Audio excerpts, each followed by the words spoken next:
กราบถวายความเคารพพระเถรานุเถระครูบาสังฆะ ที่เคารพอย่างสูงทุกรูปเจริญสุขสวัสดีสาธุชนท่านผู้ฟังทุกคนทุกท่านสำหรับสาธุชนท่านผู้ฟังที่ให้เกียรติรับฟังรายการธรรมาภิวัตน์อันเป็นรายการวิทยุเพื่อการเผยแผ่พระพุทธศาสนาส่งเสริมการศึกษาและพัฒนาสังคมรายการนี้รับผิดชอบโดยอาตมาภาพพระสาธิตธีระปัญโยประธานมูลนิธิธีระปัญโยตั้งอยู่ณที่พักสงฆ์สถาบันธรรมาภิวัตน์บ้านศพเตินตำบลศพปาดอำเภอแม่เมาะจังหวัดลำปางรายการนี้ออกอากาศทุกวันพุธในเวลาตีสามไปจนถึงตีห้าผ่านทางสถานีวิทยุในเครือข่ายสถานีวิทยุคลื่นสีขาวเพื่อชาวประชาซึ่งมีอยู่หลายคลื่นหลายสถานีหลายจังหวัดออกอากาศผ่านทาง Facebook ไลฟ์ซึ่งเป็นไลฟ์สดของสถานีวิทยุวัดไฝหินและ Facebook ของอาตมาภาพพระสาธิตธีระปัญโยบันทึกเทปเอาไปออกอากาศผ่านทางสถานีวิทยุเพื่อการศึกษาและพัฒนาอาชีพ Radio Network FM 99.50 เมกะเฮิรตซ์ของวิทยาลัยเทคนิคกฟผ.แม่เมาะทุกวันศุกร์ในเวลา 8 โมงเมื่อเจ้าเป็นต้นไปและเอาไปออกผ่านทางเพจของมูลนิธิธีระปัญโยซึ่งท่านผู้ฟังสามารถไปติดตามรับฟังย้อนหลังไปก๊อปปี้ลิงก์ไปคัดลอกลิงก์เอาไปส่งเอาไปแชร์ให้กับญาติธรรมทั้งหลายได้ยินได้ฟังกันได้แถมตัวท่านผู้ฟังวันนี้เฮาปะกันในวันพุธเป็นวันพุธที่24เดือนมิถุนายนพุทธศักราช2569วันนี้หลังจากที่จัดรายการแล้วท่านผู้ฟังมีธุระปะปังค่อนข้างจะเยอะเนาะบอกว่าจะเป็นการพานักเรียนโรงเรียนผู้สูงอายุตำบลศพปาดไปศึกษาดูงานที่โรงเรียนผู้สูงอายุตำบลหลวงเหนืออำเภอหลวงเหนืออำเภองาวขออภัยตำบลหลวงเหนืออำเภองาวจังหวัดลำปางแม่แรงหลังจากที่กลับจากการดูงานมาแล้วมาถึงวัดก็จะต้องเดินทางไปประชุมกับคณะกรรมการสิทธิมนุษยชนแห่งชาติที่กรุงเทพกลับมาแถมกำนึ่งก็วันที่27ไปหลายวันเนาะท่านผู้ฟังกลับมาแถมกำนึ่งวันที่27เพราะฉะนั้นวันนี้ทั้งวันเนาะหลังจากที่จัดรายการแล้วก็บ่ปอว่างเท่าใด เพราะว่าภารกิจค่อนข้างที่จะหลากหลายมีหลายหน้าหลายตาซึ่งภารกิจเหล่านี้เป็นเรื่องของบุญล้วนๆเฮาก็ม่วนใจกับการทำบุญม่วนใจกับการทำงานหลวงพ่อพุทธทาสเพิ่นบอกว่าการทำงานคือการปฏิบัติธรรมการทำงานจะเป็นการปฏิบัติธรรมได้เนี่ยมันจะต้องเอาสติไปใส่กับการทำงานถ้าหากว่าเฮามีสติกับการทำงานแล้วเฮาก็จะเป็นคนที่ปฏิบัติธรรมไปตัวในตัวที่จริงมันก็ต้องเป็นแบบนั้นคือถ้ามองว่าการปฏิบัติธรรมมันจะต้องไปนุ่งชุดขาวจะต้องเข้าวัดเข้าวาไปเดินจงกรมนั่งสมาธิอันนั้นมันก็เป็นรูปแบบหนึ่งแต่ว่าการปฏิบัติธรรมที่แท้เนี่ยคือการมีสติอยู่กับเนื้อกับตัวอยู่ตลอดเวลาเฮาหู้ตัวถ้าหากว่าเฮาเอาการปฏิบัติธรรมไปไว้ในวัดไปไว้กับชุดขาวญาติโยมลองคิดพอว่าปีหนึ่งเนี่ยเฮาจะมีเวลาไปปฏิบัติธรรมที่วัดไปนุ่งชุดขาวไปเดินจงกรมนั่งสมาธิเนี่ยกี่วันก็สูงสุดบ่เกินเดือนเนาะ ที่เหลือก็มาประกอบสัมมาอาชีพเสาะว่าหากินเนี่ยแต่ว่าถ้าหากว่าเราเอาการปฏิบัติธรรมมาใช้ในชีวิตประจำวันซึ่งมันเป็นสิ่งที่ทำได้แล้วก็เป็นสิ่งที่พระพุทธเจ้าเพิ่นได้สอนไว้คือการมีสติกับการยืนเดินนั่งนอนกินดื่มทำพูดคิดนะมันก็เป็นการปฏิบัติธรรมไปในตัวถ้าหากว่าเราหูคิงหรือว่าหูเนื้อหูตัวนะฮะอันนี้ก็เป็นอันหนึ่งนะที่อาตมาภาพเอามาใช้กับการทำงานย้อนไปแห่งกำนึ่งท่านผู้ฟังในวันนี้ที่ปานักเรียนโรงเรียนผู้สูงอายุไปดูงานที่อำเภองาวอันแรกเลยก็คือก้าอาหารเช้า ประมาณเกือบ 3,000 บาทเป็นข้าวกล่องนะเอามาเลี้ยงเพราะว่าต้องมาปะกันที่อบต.หรอ7 โมงมาเจ้าอ่ะเพราะฉะนั้นเนี่ยข้าวเจ้าบางทีคนเฒ่าเปิ้นก็บ่ได้ห่อมาโดยบ่ได้กินเนาะลำบากอาตมาภาพก็เลยเลี้ยงข้าวเจ้าโดยเอาปัจจัยที่ได้จากการจัดพิธีหล่อเทียน คือหลังจากหล่อเทียนเสร็จแล้วก็ถวายปัจจัยเข้าสถานีวิทยุต่างๆเก็บไว้หมื่นน้อยๆนะฮะที่มืออาตมาภาพเนี่ยมีหมื่นน้อยๆวันนี้ก็แบ่งมาจำนวนหนึ่งเอามาซื้อข้าวกล่องเลี้ยงคนเฒ่าแฮมบะปอท่านผู้ฟังน้ำดื่มที่ญาติโยมปากันเอามาออกโครงการเนาะอาตมาภาพก็เอามาให้นักเรียนโรงเรียนผู้สูงอายุได้กินในการไปศึกษาดูงานไปพอกอยคนเฒ่านักเรียนอย่างเดียวกันเนี่ยที่อำเภองาวนะฮะเนี่ยมันก็เป็นกุศลเหมือนกับที่เปิ้นว่าเนี่ยยิงปืนนัดเดียวได้นก2 ตัวทำบุญครั้งเดียวได้บุญ2 ต่อนะเพราะฉะนั้นท่านผู้ฟังที่อยู่ต่างบ้านเนาะยกมือขึ้นท่วมหัวท่วมเก้าสาธุอนุโมทนาบุญด้วยกันนะฮะแล้วก็อย่างที่บอกว่าวันนี้มีภารกิจเยอะทั้งวันในการพานักเรียนโรงเรียนผู้สูงอายุไปศึกษาดูงานเนาะหลังจากนั้นก็จะปิกมาที่วัดจองคำซึ่งก็เป็นวัดที่ดังวัดหนึ่งของจังหวัดลำปางโดยเฉพาะเรื่องของการที่พระเนนเปิ้นเฮียน ภาษาบาลีแล้วก็หลวงพ่อเจ้าอาวาสเปิ้นก็แปลงอันเจดีย์จำลองเหมือนกับเจดีย์พุทธคยาที่อยู่อันประเทศอินเดียมันก็มีสังเวชนียสถานสถานที่ประสูติสถานที่ตรัสรู้สถานที่ปรินิพพานสถานที่แสดงธรรมของพระพุทธเจ้าในพระไตรปิฎกเนี่ยเปิ้นก็บอกไว้ว่าพุทธศาสนิกชนควรที่จะไปดูไปกราบไปสักการะบูชาสังเวชนียสถานที่ประเทศอินเดียหลายคนมันบ่ได้มีสตังค์นักขนาดนั้นเนาะเป็นพี่น้องเจ้าบ้านเนี่ยนะเจ้าให้เจ้านานะอยู่กันแบบบ่ค่อยมีหยังเอียทีนี้เมื่อเปิ้นแปลงสังเวชนียสถานไว้มันบ่ได้ไปไกลนะบ่ได้ไปถึงอินเดียลูกเนาะไปที่วัดท่านก็ได้เอียหลวงพ่อเปิ้นก็เกิดอย่างนั้นอยากจะให้คนที่เป็นคนทุกข์คนยากคนลำบากที่บ่สามารถจะมีปัจจัยไปกราบสังเวชนียสถานที่ประเทศอินเดียก็มากราบที่นี่ได้เอียอาตมาภาพก็ถือโอกาสพานักเรียนโรงเรียนผู้สูงอายุหลังจากที่ไปพอดูงานที่อำเภองาวเรียบร้อยก็จะแวะที่วัดจองคำหลังจากแวะที่วัดจองคำแล้วก็จะฮีบปิกมาที่พักสงฆ์สถาบันธรรมาภิวัตรเสร็จแล้วก็จะเตรียมเข้าเตรียมครัวเดินทางไปที่จังหวัดแปร่ไปขึ้นรถกับอันหลวงพ่อยงยุทธทีปโก ซึ่งเป็นพระนักพัฒนาของจังหวัดแปร่นะฮะเมื่อไปถึงแล้วก็จะขึ้นรถหลวงพ่อไปก็ไปกันหลายวันท่านผู้ฟัง กลับมากรรมวันที่17จะต้องหอบเอาโน้ตบุ๊กหอบเอาเข้าเอาครัวที่จะจัดรายการได้เนี่ยไปตัว เพื่อให้เกิดความสะดวกกับการอันไปนะฮะมาได้รบกวนในเรื่องของการนั้นมันฮ้องว่าการออกรายการเพราะว่าการออกรายการวิทยุนั้นจะต้องเป็นคนที่ต้องรับผิดชอบเป็นอย่างมากบ่ใช่ว่าบ่ให้บ่ดีก็ออกได้นะท่านผู้ฟัง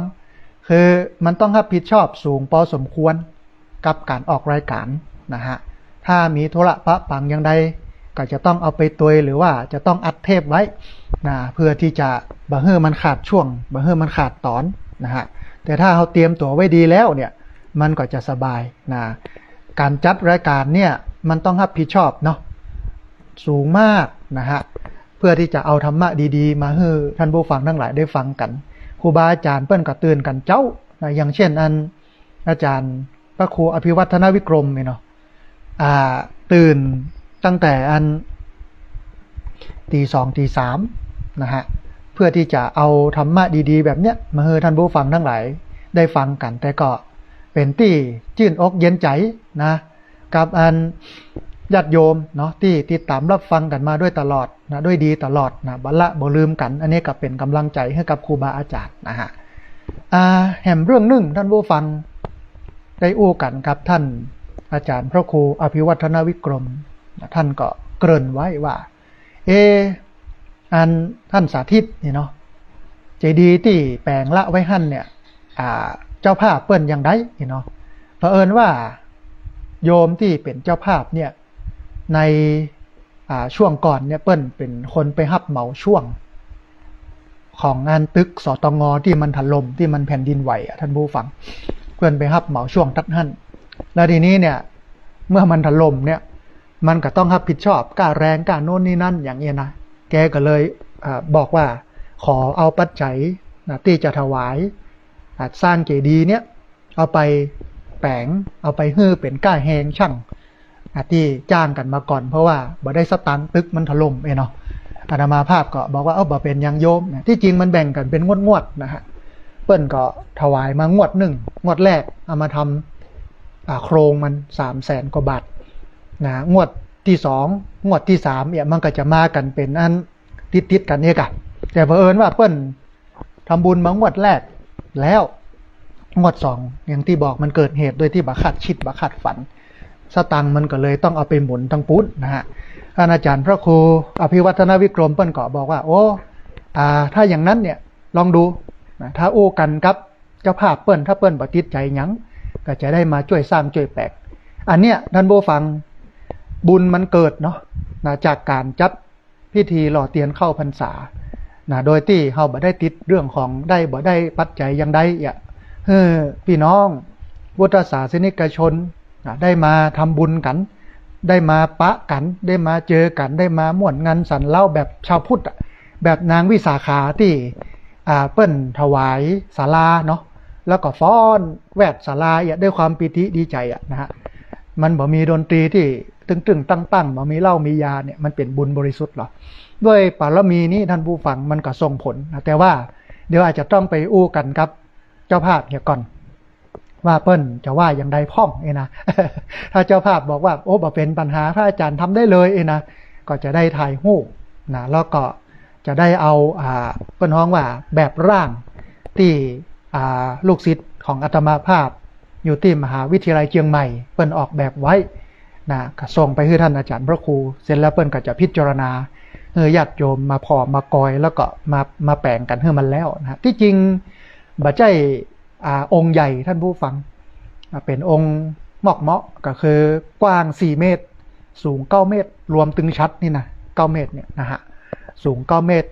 ราคามันก็ประมาณ 8-9 แสนนะฮะบ่ถึงล้านนะบ่ถึงล้านทำไมถึงแปลงแบบน้อยเพราะว่าปกติเนี่ยอาตมาภาพบ่ค่อยแปลงวัตถุนักล้ำไป แต่ขึ้นในใจว่าอยากให้ที่พักสงฆ์สถาบันธรรมาภิวัตน์มันเป็นศาสนสถานมีเจดีย์สักองค์หนึ่งเอาไว้นะสักการะบูชาและลึกนึกถึงพระพุทธเจ้ามีญาติโยมหลายคนนะท่านผู้ฟังที่ออกมามาแล้วก็อยากจะมาสร้างพระพุทธรูปไว้ที่นี่หลายองค์นะฮะแต่อาตมาภาพบ่เอาเพราะว่าสร้างพระที่กินข้าวได้ สร้างพระที่เตะได้สร้างพระที่มาทำงานพระศาสนาได้ดีกว่าก็เลยบ่เอาพระพุทธรูปปูนที่เปิ้นจะเอามาถวายรวมไปอยู่หนึ่งพระพุทธรูปเล็กด้วยนะฮะเปิ้นก็จะเอามาตานกันนอกกันหลายนะพระอาจารย์ก็เอาตัวที่จำเป็นนะฮะเอาตัวที่พอที่จะเอาได้นะบางครั้งบางทีก็ทับไว้อย่างนั้นนะ รักษาศรัทธาของโยมไว้นะฮะเขาก็เอาละไว้นี่นะฮะแต่ว่าจะบ่ฮื้อมันนักล้ำไปคือพุทธรูปเนี่ยเพิ่นเป็นตัวแทนของพระพุทธเจ้าบ่ต้องไปถามหาว่าจะศักดิ์สิทธิ์บ่ศักดิ์สิทธิ์นะอันนั้นบ่ใช่เรื่องที่เขาจะต้องไปกึดทีนี้เมื่อเปิ้นเป็นตัวแทนของพระพุทธเจ้าก็ถือว่าพระพุทธเจ้านั้นมาอยู่สองหน้าตัดตาก็เอาไว้เอาไว้สักการะบูชาแล้วก็เอาไว้เป็นต้นแบบของเฮาว่าพระพุทธเจ้านั้นเปิ้นมีพฤติกรรมนะเปิ้นมีการกระทำที่มันยิ่งใหญ่เปิ้นมีความอดทนนะเปิ้นมีขันติเปิ้นมีความมีวิริยะแล้วก็เป็นคนที่สละกิเลสซึ่งเฮาก็ต้องไปพอสมัยที่เปิ้นเป็นเจ้าชายสิทธัตถะเปิ้นอยู่กันครับปราสาท3ฤดูนะท่านผู้ฟังคือในสมัยที่เปิ้นเกิดใหม่เนี่ยมีพราหมณ์8คนไปทำนายดวงชะตาของเปิ้นพราหมณ์7คนทำนายเป็น2ตางก็คือ1ถ้าเจ้าชายสิทธัตถะบ่ได้ออกบวชก็จะเป็นพระมหากษัตริย์ที่ยิ่งใหญ่พระองค์หนึ่งเปิ้นฮ้องกันว่ามหาราชที่ยิ่งใหญ่นะพระองค์หนึ่ง2บ่กองเปิ้นได้ไปบวชแล้วเปิ้นก็จะเป็นศาสดาองค์หนึ่งที่สำคัญของโลกนะฮะอันเนี้ยเป็นคำทำนายของพราหมณ์8คนที่ไปทำนายทีนี้มันก็มีพราหมณ์หนุ่มคนหนึ่งก็คือโกณฑัญญพราหมณ์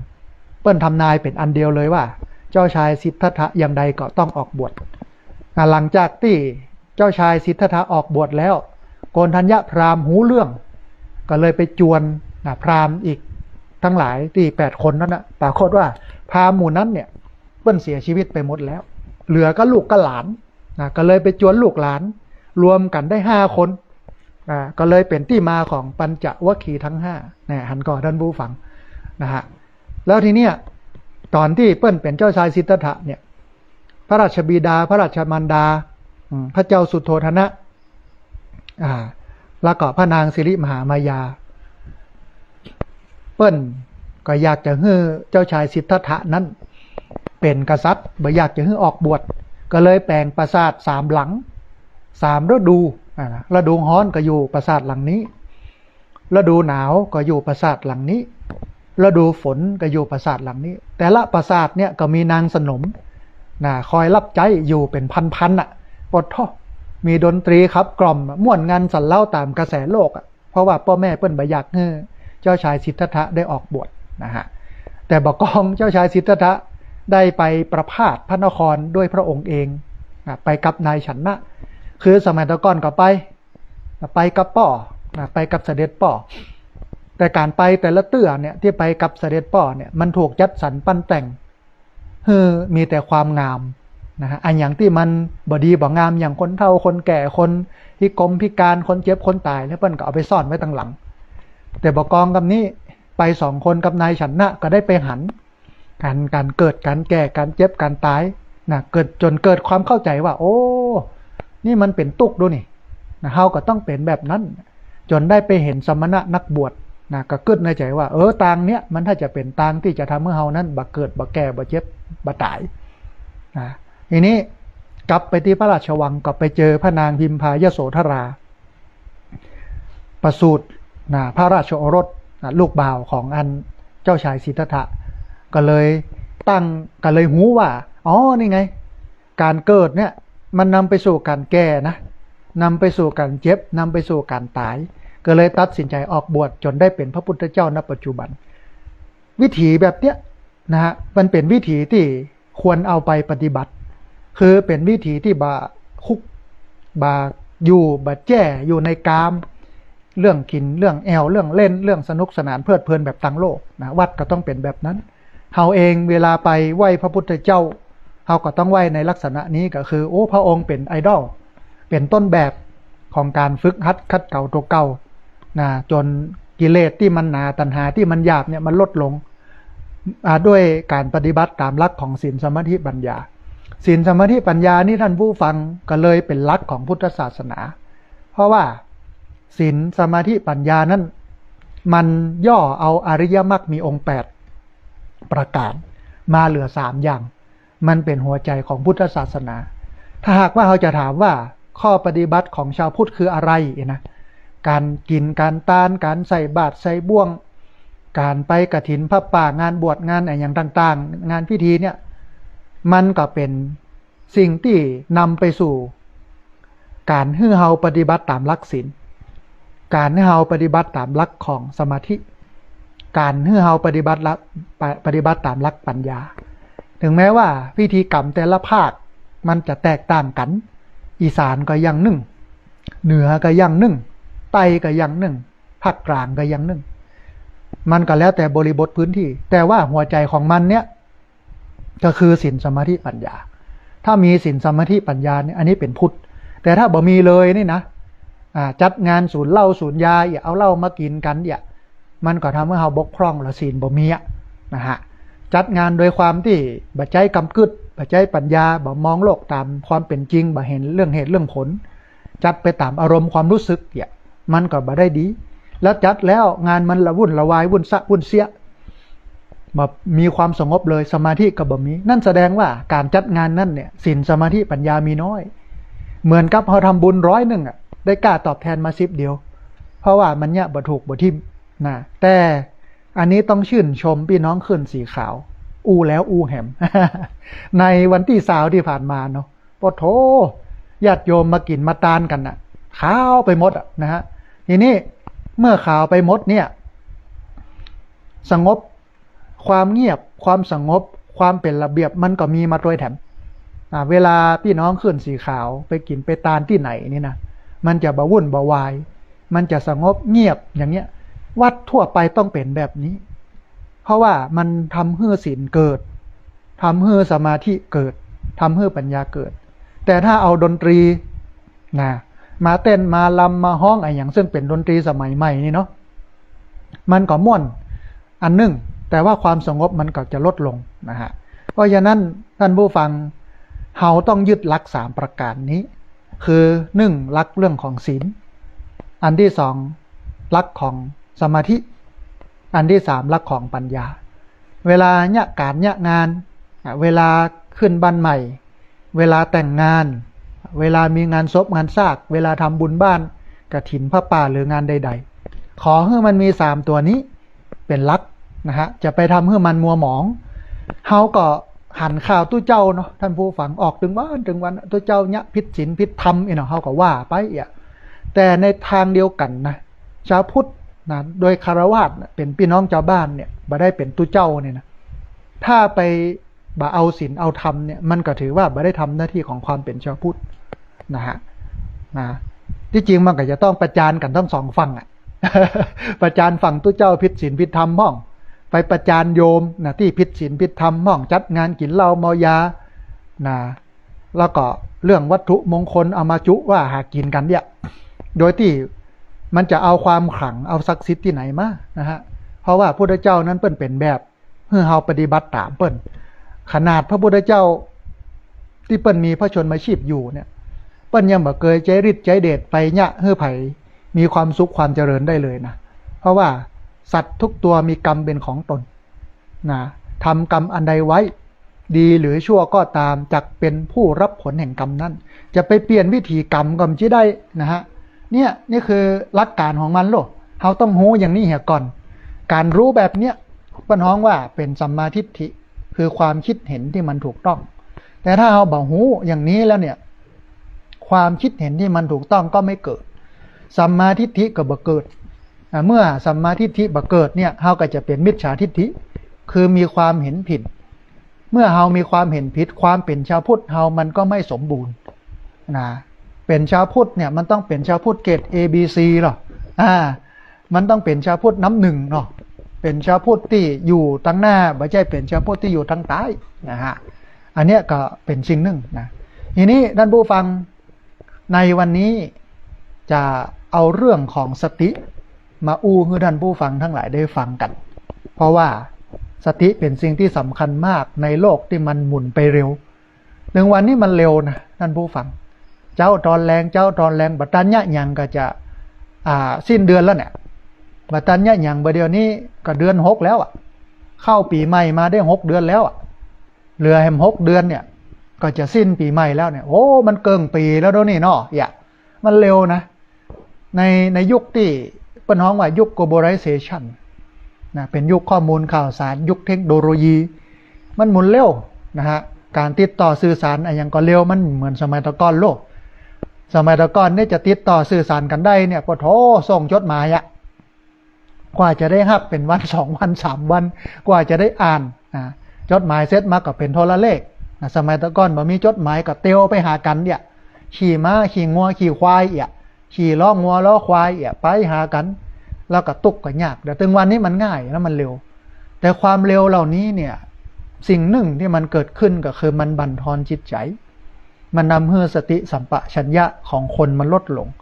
ความอดทนของคนมันมีน้อยนะฮะเพราะฉะนั้นมันก็จะต้องเพิ่มความอดทนเนาะด้วยการมาฝึกสติ ด้วยการมาเจริญสติพระพุทธเจ้าได้ฝากเขาไว้ก่อนที่พระพุทธเจ้าจะปรินิพพานว่าภิกษุทั้งหลายเธอจงดำเนินชีวิตด้วยความไม่ประมาทเถิดเป็นกรรมสั่งเสียก่อนที่พระพุทธเจ้าจะปรินิพพานเราต้องเข้าใจก่อนว่า กรรมสั่งเสียเนี่ยมันเป็นสิ่งสำคัญคนใกล้จะตายเนี่ยท่านผู้ฟังสิ่งที่จะอู้เป็นกรรมสุดท้ายก่อนตายเนี่ยมันสำคัญนะเปิ้นก็จะเลือกเอาสิ่งที่มันดีเนี่ยเอาสิ่งที่เปิ้นเป็นห่วงเนี่ยมาอู้นะฮะเฮาก็ลองพอพี่น้องพ่อแม่เฮาหรอมันเป็นอย่างนั้นจริงนะฮะก่อนจะตายเนี่ยพระพุทธเจ้าก็สั่งเสียว่าภิกษุทั้งหลายเธอจงดำเนินชีวิตนะด้วยความไม่ประมาทเถิดความบ่ประมาทในชีวิตเนี่ยมันเป็นสิ่งสำคัญถ้าเราจะตีความคำนี้มันก็จะสามารถตีความได้ว่าอ๋อพุทธเจ้าเปิ้นสอนให้เรานั้นมีสติในการดำเนินชีวิตนะฮะถ้าเรามีสติแล้วเราก็บ่ประมาทนี้ถ้าเราบ่มีสติก็ประมาทก็อย่างคนขับรถเนี่ยถ้าขับรถไปบ่ได้โดยที่บ่กินเหล้าบ่เสพยาเสพติดเนี่ยมันก็มีสติสัมปชัญญะเนี่ยหูผ่อนนักผ่อนเบานะหูจักเลี้ยวจักโค้งหูจักตางสื่อตางตรงตาหันชัดเจนอย่างเงี้ยอันนี้คือสติหรอกแต่บอกกองไปกินเหล้าเมายาปั๊บเนี่ยสติมันก็บ่มีแล้วหรือว่ามันมีน้อยเดียวมันก็จะสามารถที่จะนำรถไปจุไปจนประสบอุบัติเหตุได้อันนี้คือเรื่องสำคัญทีเดียวนะฮะในยุคที่สังคมมันปั่นป่วนเนาะยุคที่กฎหมายเปิ้งบ่ค่อยได้นะถึงวันนี้นะก็ดูแต่ว่านี่เป็นข่าวดังมากทั่วประเทศในการสอบข้าราชการท้องถิ่นนะของเทศบาลอบต.ปรากฏว่ามีเรื่องของการทุจริตจ่ายเงินนะแล้วก็มีบริษัทนะมีคนภายในขององค์การเปิ้นฮ้องว่ากรมการปกครองส่วนท้องถิ่นเนาะนะที่อยู่เทศบาลก็ดีอยู่อบต.ก็ดีหรือตั้งนอกตั้งในก็ดีร่วมกันทุจริตแก้ข้อสอบนะของคนที่เปิ้นสอบที่เปิ้นจ่ายเงินหัวลักแสนหลายแสน7-8 แสนแล้วมั้งคือได้เป็นข้าราชการโอ้อาตมาภาพมาพอแล้วเนี่ยนี่คือความหายนะของบ้านเมืองนะอาตมาภาพฟังข่าวนี้แล้วก็เลยเขียนเป็นกำกรอนเดียวเมื่อเจ้านี้จะโพสต์หลังจากนี้ไปว่าเมื่อเงินมีอำนาจเหนือศีลธรรมความระยำต่างๆก็จะตามมาท่านผู้ฟังเมื่อเงินมีอำนาจเหนือศีลธรรมความระยำต่างๆก็จะตามมาอันนี้คือของจริงฮะเงินเนี่ยถ้าใจถูกมันก็ดีนะเป็นประโยชน์นะอย่างอนาถปิณฑิกเศรษฐีเปิ้นใจเงินเป็นประโยชน์มาสร้างบารมีสร้างกุศลเพื่อตัวเองกำจูพระศาสนาเลี้ยงลูกเลี้ยงเมียเลี้ยงครอบครัวเลี้ยงชีวิตโดยทางสุจริตอันนี้ดีแต่บางคนเนี่ยมันใจเงินไปในทางไม่ชอบโลกไปซื้อตำแหน่งแห่งหนนะเหมือนกับหลายๆอย่างที่ผ่านมาการเลือกตั้งทุกระดับนะถ้ามันมีเนาะเรื่องของการซื้อเสียงกันเนี่ยเงิน300 500 1,000เนี่ยสามารถซื้อคนได้นะแล้วก็ไปเป็นพลที่มีอำนาจเสร็จแล้วมันก็จำเป็นจะต้องมาเปิ้นฮ้องว่าเอาผลประโยชน์คืนตัวเก่าเมื่อจ่ายไปแล้วก็ต้องหาคืนหาโดยทางบ่ชอบหาโดยทางชอบบ่ได้ก็ไปหาโดยทางไม่ชอบเนี่ยเมื่อเงินมันมีอำนาจเหนือศีลธรรมความระยำต่างๆก็จะตามมาเอาไปพอพฤติกรรมของคนรวยที่เป็นข่าวหลายคนที่เปิ้นทำตัวบ่ค่อยดีเนี่ยนะ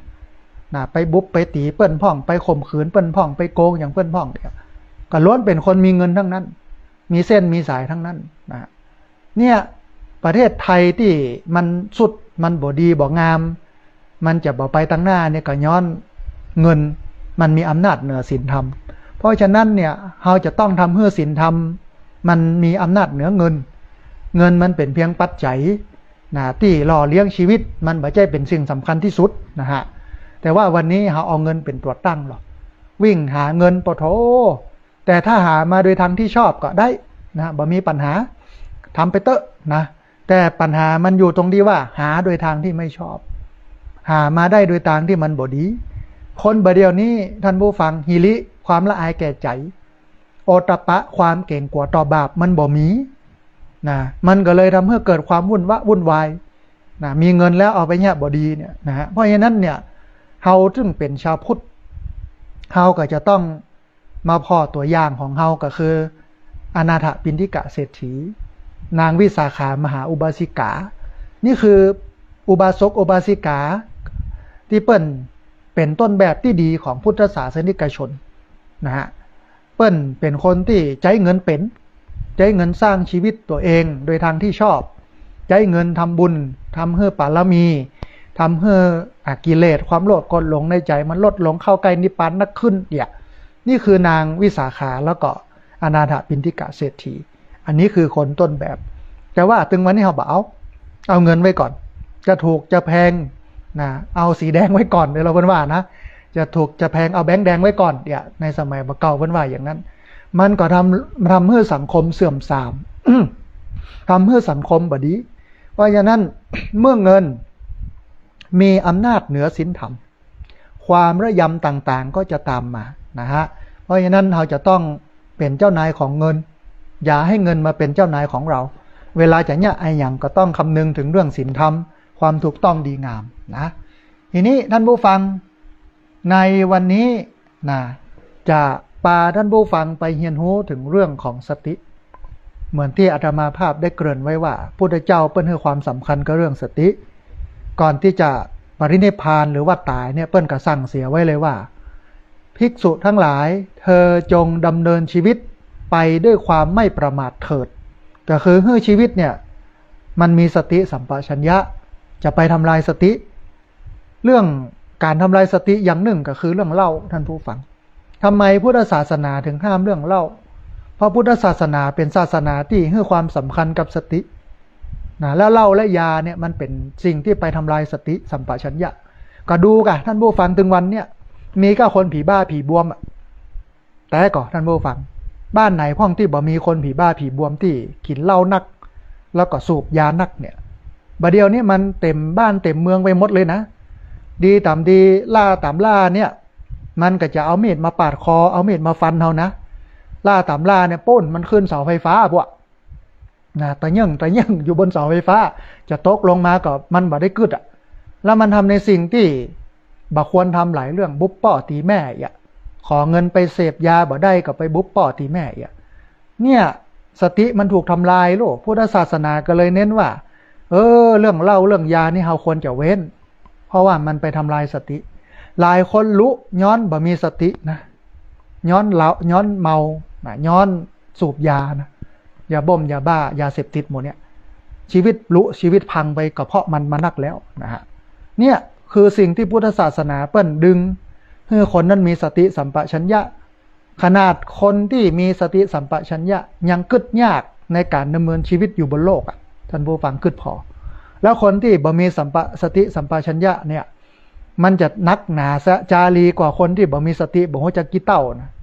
มันจะนักหนาจารีกว่าคนที่มีสติเนี่ยบ่ฮู้จักกี่เต้าอันนี้คือสิ่งที่พุทธศาสนาให้ความสำคัญนะฮะทีนี้ท่านผู้ฟัง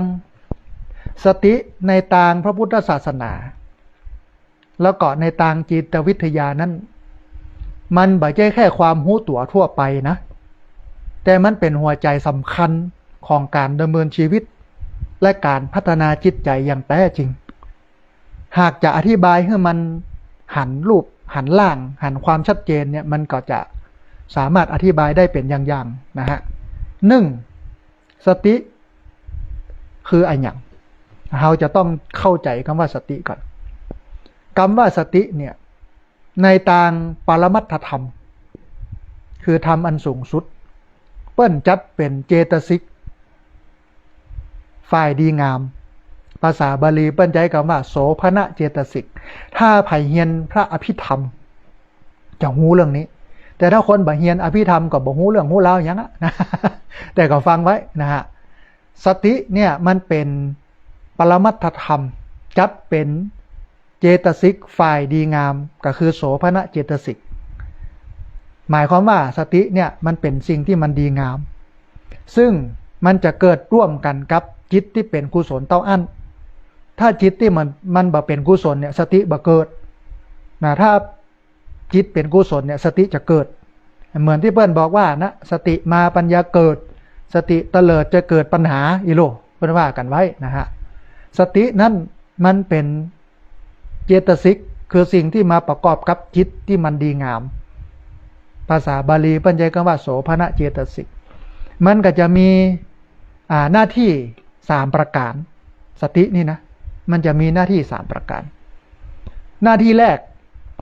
ระลึกได้และบ่หลงลืมตัวระลึกได้ไม่หลงลืมตัวมันทำหน้าที่ระลึกรู้อารมณ์รู้กายแล้วก็จิตในปัจจุบันขณะบ่ลืมตัวลงไปในโลกของความคิดปรุงแต่งที่ย้อนไปอดีตหรือฟุ้งซ่านไปในอนาคตหมายความว่าถ้าเรามีสติแล้วเนี่ยเราก็จะอยู่ในปัจจุบันในขณะปัจจุบันคนที่อยู่ในขณะปัจจุบันหูคิงหูเนื้อหูตัวอยู่ว่าขณะนี้เรากำลังเนี่ยอย่างอยู่ณวันนี้โดยที่บักกึดไปถึงอดีตโดยที่บักกึดไปถึงอนาคตหรืออาจจะกึดก็ได้แต่หูว่าขณะนี้เรากำลังกึดอันเนี้ยคือสติทำให้ระลึกได้และไม่หลงลืมตัวและการอยู่กับปัจจุบันมันดีอย่างไรพระเจ้าเปิ้นตรัสไว้เลยว่าอาติตังนาคามยะนปฏิกังเขนอนาคตังปัจจุปันนังอดีตเป็นสิ่งที่ล่วงพ้นไปแล้วเฮาบ่สามารถจะพลิกไปแก้ไขอะไรอย่างมันได้เลยอนาคตก็เป็นสิ่งที่ยังมาบ่ถึงเฮาก็บ่สามารถที่จะ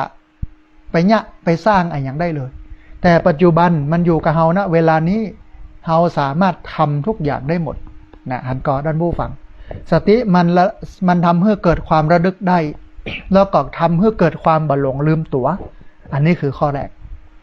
อันที่สองสตินั้นมันมีหน้าที่ดึงจิตกลับสู่กุศลดึงจิตให้เป็นกุศลนี่คือหน้าที่ของสติบอกกองเขามีสตินะเวลาเขาโกรธเวลาเขาโลภเวลาเขาหลงเขาบอกมีสติเนาะตอนนั้นแต่พอเขามีสติปุ๊บเนี่ยเขารู้ว่าโลภคนหลงปุ๊บเนี่ยสติมันจะดึงจิตของเขาที่ไปอยู่กับอกุศลก็คือสิ่งที่มันบ่ดีกลับมาให้ดีงามได้ให้มันปิกมาดีงามได้แถมจิตของคนเฮาเนี่ยท่านผู้ฟังมักจะซ่อนซ่านลอยละล่องไปตามสิ่งเร้าสติจะเป็นตัวตรึงจิตไว้กับอารมณ์ที่เป็นกุศลอย่างซื่อตรงบ่ให้จิตนั้นลอยไปตามอำนาจของกิเลส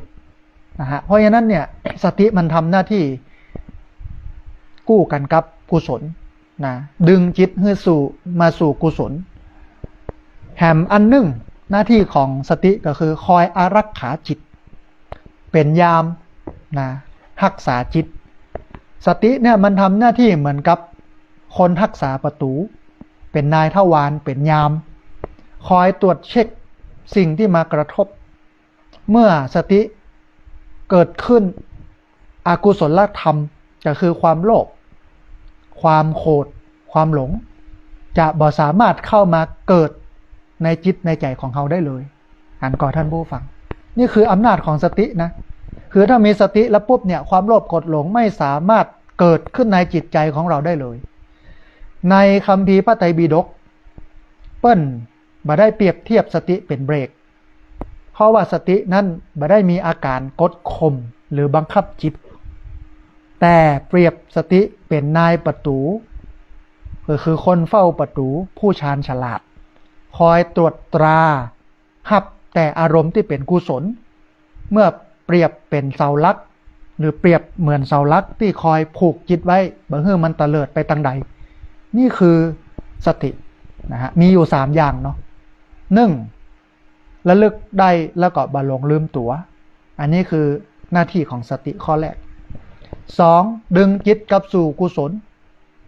3เป็นเครื่องรักษาจิตนะฮะเพื่อจิตนั้นอยู่กับกุศลตลอดเวลาในฝ่ายพระอภิธรรมคนที่เรียนพระอภิธรรมเนี่ยท่านผู้ฟังเปิ้นจะรู้เลยว่าสตินั้นเป็นเปิ้นว่าธรรมะฝ่ายกุศลเมื่อธรรมะฝ่ายกุศลเกิดอกุศลในใจมันก็บ่เกิดเช่นเวลาเฮาโคตรเนี่ยเวลาเฮามิ่งขึ้นมาเฮาบ่ฮู้เนื้อฮู้ตัวกิเลสมันแสดงอำนาจของความโกรธแต่พอเฮามีสติปุ๊บเนี่ย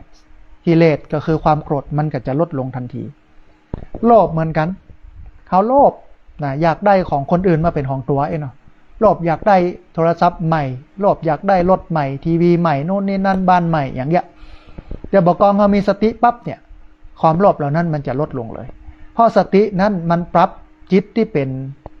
อกุศลก็คือมันบ่งามเพื่อมันงามเป็นกุศลอันนี้คือ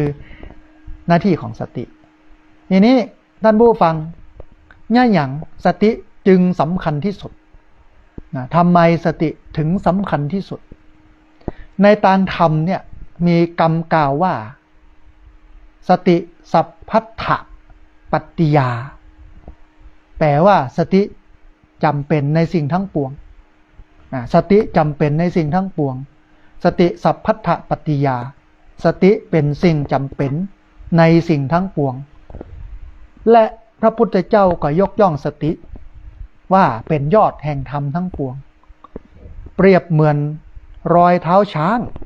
หอยตีนจ้างที่มันคลุมรอยสัตว์ไว้ทั้งปวงหอยตีนจ้างมันหอยใหญ่หรอหอยตีนอื่นๆมันหอยน้อยแสดงว่าสตินั้นมันเปรียบเสมือนหอยตีนจ้างที่คลุมหอยตีนอื่นๆไว้ทั้งปวงนะฮะทีนี้ท่านผู้ฟังเหตุผลที่มันคุมหอยตีนต่างๆไว้ทั้งปวงในหอยตีนจ้างสติคุมสิ่งต่างๆไว้ทั้งปวงในสติเนี่ยเพราะอย่างก็เป็นเพราะว่า1สตินั้นมันเป็นฐานของความรู้สึกตัวแล้วก็การตัดสินใจท่านผู้ฟังมนุษย์เฮาเนี่ยมักพลาดเพราะใช้ชีวิตด้วยความตัดสินโดยการมีปฏิกิริยาอัตโนมัติโดนกระทบปุ๊บก็ตอบโต้ปั๊บอันนี้เป็นธรรมชาติพื้นฐานของคนเวลาคนมากระทบเฮาเนี่ยมาด่าเฮามาว่าเฮามาหยะเฮาบ่ถูกใจเนี่ยเฮาจะตอบโต้ปั๊บเลยนะอันนี้เป็นอัตโนมัติของคนแต่ทีนี้เมื่อเฮามีสติมันจะสร้างช่องว่างให้จิตนั้นได้ระลึกรู้ถึงสภาวะตรงหน้าทำให้เฮานั้นมีเวลาที่จะเลือกตอบสนองด้วยเหตุด้วยผลบ่ใจตอบสนองด้วยอารมณ์ชั่ววูบคือคนทั่วไปเวลาเปิ้นด่ามาถ้ามีสติปอโทมาด่าฮากะอย่าฮากะด่าไปกะอย่านี่คือคนไม่มีสติแต่พอมีสติปุ๊บเนี่ยมันจะทำให้เราเกิดความยั้งคิดแล้วก็ใช้เหตุใช้ผลในการตอบโต้สูงขึ้นแห่งระดับหนึ่งโลกนะคนที่บัปฏิบัติศีลปฏิบัติธรรมบ่ฮู้เรื่องฮู้ราวศีลธรรมบ่เข้าวัดเข้าวาเนี่ยย่อมไม่รู้สิ่งเหล่านี้นะย่อมกระทำสิ่งที่มันเป็นสิ่งที่มันบ่งามเป็นอกุศลมันเป็นเรื่องธรรมดาเพราะคนเหล่านี้บ่ได้เข้าวัดเข้าวาบ่ได้ฝึกฝนบ่ได้เรียนรู้ธรรมะแต่พอเขาเรียนรู้ธรรมะเขามีสติปั๊บเนี่ยเวลาเปิ้นด่าเขามาสติมันเกิดขึ้นเฮาฝึกสติบ่อยๆมันจะทำให้เราเกิดความยั้งคิดก่อนที่จะตอบโต้ไปเพื่อเราพิจารณาก่อนว่าที่เปิ้นว่ามาเนี่ยมันถูกก่อถ้าเปิ้นว่ามามันบ่ถูกเปิ้นว่าให้เราถึงแม้เราจะตอบโต้ไปแต่ว่าการตอบโต้ของเราไม่ใช่เป็นการเปิ้นฮ้องว่าเป็นการปะทะแต่มันเป็นการตอบโต้แบบคนที่มีสติหันก่อนมันก็งามแต่ถ้าสุมาเตมึงว่ามากูว่าไปนะมึงมีปากคนเดียวกะ กูก็มีปากเหมือนกันนะมึงมีบักกุยคนเดียวกะกูก็มีบักกุยเหมือนกันนะปอดท้อมันก็เป็นเรื่องเป็นราวที่ลุกลามใหญ่โตนะฮะเพราะฉะนั้นอันนี้อันแรกคือสติเป็นฐานของความรู้สึกตัวแล้วก็การตัดสินใจนะฮะข้อที่2ท่านผู้ฟัง สตินั้นเป็นต้นทางของกุศลธรรมแล้วก็ปัญญาสติเนี่ยมันเป็นต้นทางของกุศลธรรมแล้วก็ปัญญาคือหากเฮาบ่มีสติคอยระลึกจับสภาวะธรรมก็คือรูปนามขันธ์ห้ากายใจเฮาเนี่ยที่กำลังปรากฏเนี่ยปัญญาก็คือสัมปชัญญะก็บ่มีวันทำหน้าที่เข้ามาหันความจริงตามหลักไตรลักษณ์ได้เลย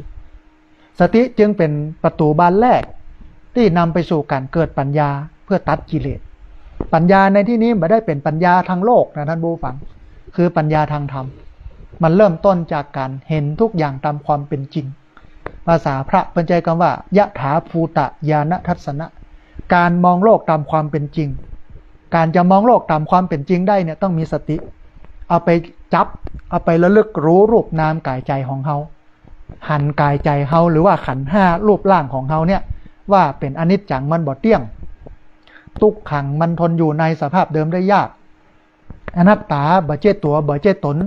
บ่สามารถที่จะบังคับบัญชาได้สติมันจะคอยระลึกนะจับสภาวะธรรมก็คือรูปนามขันธ์ห้ากายใจเฮานี้ให้เฮาได้หันเป็นไตรลักษณ์นะคือการเป็นอนิจจังความบ่มั่นบ่เที่ยงทุกขังความทนอยู่ในสภาพเดิมได้ยากอนัตตาความบ่เจตัวบ่เจตนบ่สามารถที่จะบังคับบัญชาได้เมื่อเฮาหันมันเข้าสติมันจับแน่นโลกจับรูปนามขันธ์ห้าเฮาแน่นเฮาหันบ่อยๆหันบ่อยๆเฮาก็จะรู้ความจริงว่าโอ้ที่แท้ร่างกายของเฮาเนี่ยรูปนามขันธ์ห้าร่างกายเฮาเนี่ยมันเป็นทุกข์ด้วยเนี่ยมันเกิดขึ้นเป็นธรรมดาตั้งอยู่เป็นธรรมดาดับไปเป็นธรรมดามันเป็นอนิจจังบ่มั่นบ่เที่ยงทุกขังทนอยู่ในสภาพเดิมได้ยากอนัตตาบ่เจตัวบ่เจตนบ่สามารถที่จะบังคับบัญชาได้เมื่อเป็นแบบนี้มันก็นำไปสู่การปล่อยนำไปสู่การสละนำไปสู่การวางบ่ยึดถือกายใจ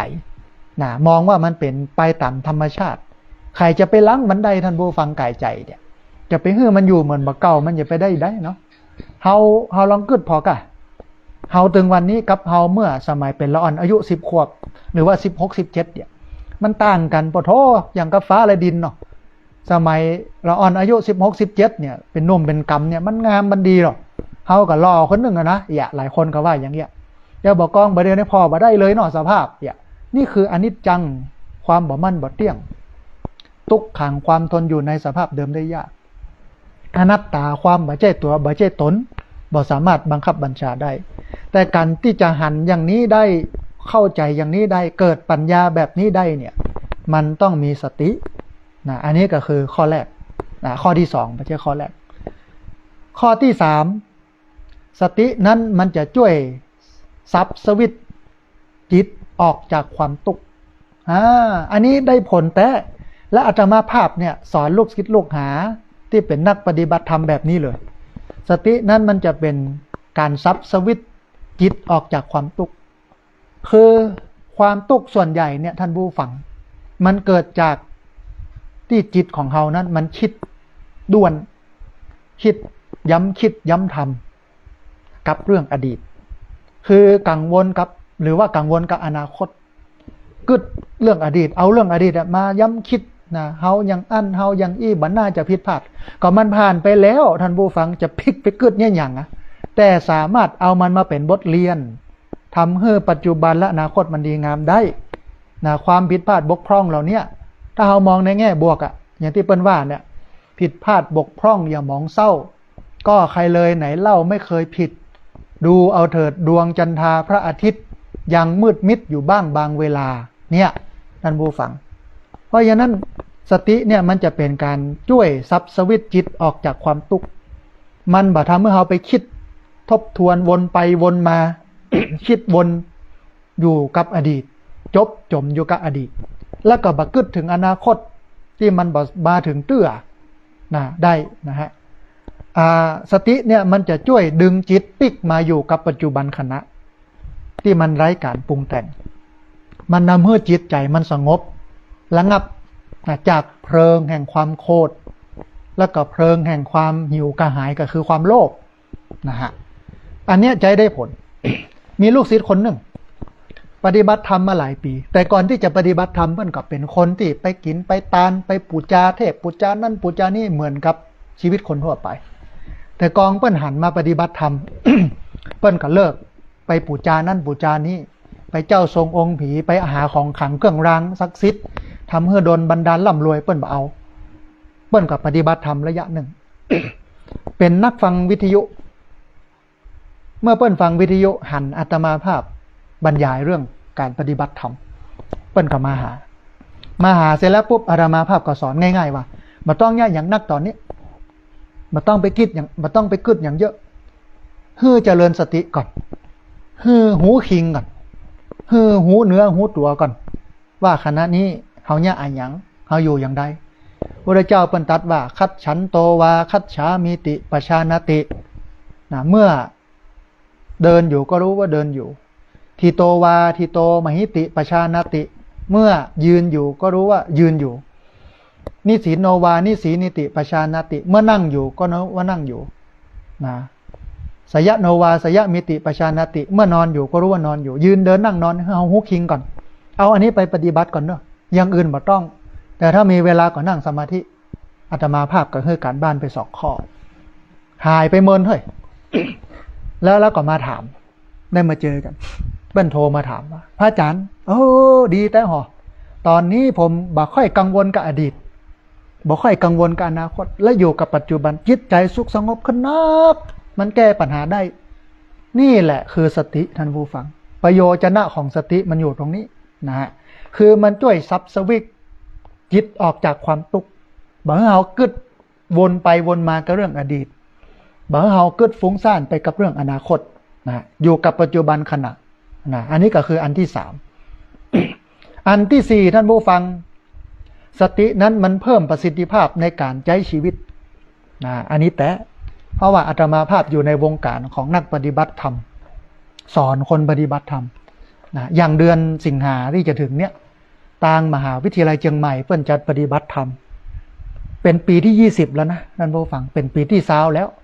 เพิ่นก็นิมนต์อาตมาภาพเนี่ยไปเป็นวิทยากรตั้งแต่ปี2549อ่ะนะก็จะพดปีอัน2569กับ20ปีแล้วอ่ะ2 ทศวรรษอ่ะ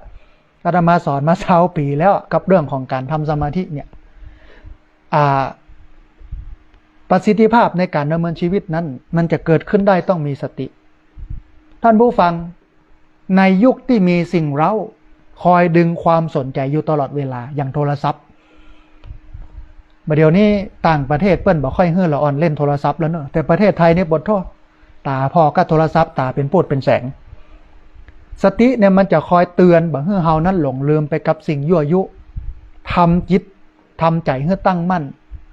สติเนี่ยมันเป็นองค์ประกอบที่ทำให้เกิดสมาธิสมาธินี่แปลว่าความตั้งมั่นถ้าบ่มีสติเนี่ยสมาธิเกิดได้ยากนะฮะต้องมีสติก่อนสมาธิถึงจะเกิดเมื่อสมาธิเกิดแล้วจิตใจก็จะตั้งมั่นแล้วก็จะจดจ่ออยู่กับสิ่งที่กำลังอยู่ตรงหน้าได้อย่างเต็มกำลังนะฮะก็คือในพุทธศาสนามหายาน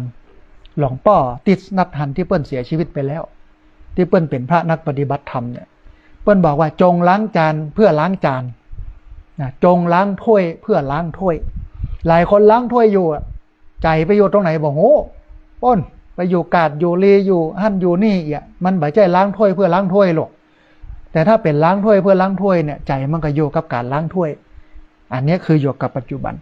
สตินั้นมันจะเพิ่มประสิทธิภาพในการใช้ชีวิตถ้าเรามีสติปุ๊บเนี่ยสมาธิมันก็เกิดแล้วการใช้ชีวิตบนฐานของสติสมาธิเนี่ยมันก็จะมีคุณภาพนะทำงานได้ดีสมัยที่อาตมาภาพอยู่วัดร่ำเปิงสอนกรรมฐานการเจริญสติการฝึกสมาธิให้กับหน่วยงานต่างๆบอกว่าจะเป็นปตท.บริษัทปตท.บอกว่าจะเป็นพี่น้อง SCG นะบอกว่าจะเป็นพี่น้องการไฟฟ้านะหน่วยงานราชการนักเรียนอย่างต่างๆเนี่ยที่เปิ้นไปฝึกสมาธิหลายคนที่มันเป็นหัวหน้างานที่เปิ้นเอาคนมาฝึกเนี่ยก็มานั่งอู้กันว่าเนี่ยพระอาจารย์หลังจากฝึกสมาธิเจริญสติไปแล้วเนี่ยประสิทธิภาพของงานที่เปิ้นทำมันดีขึ้นการลืมก็น้อยลง ทำให้การทำงานมันมีประสิทธิภาพผมก็เลยเอามาฝึกปฏิบัติอย่างนี้เนี่ยนี่คือประโยชนะของการฝึกสติของการฝึกสมาธินะอันนี้คือข้อที่สี่นะข้อที่ห้าท่านผู้ฟังหมดแล้วไม่ใช่ข้อที่ห้าประการที่สามระดับการทำจิตระดับการทำงานของจิตสมาธิแล้วก็ปัญญาเราลองมาฟังพอเนาะ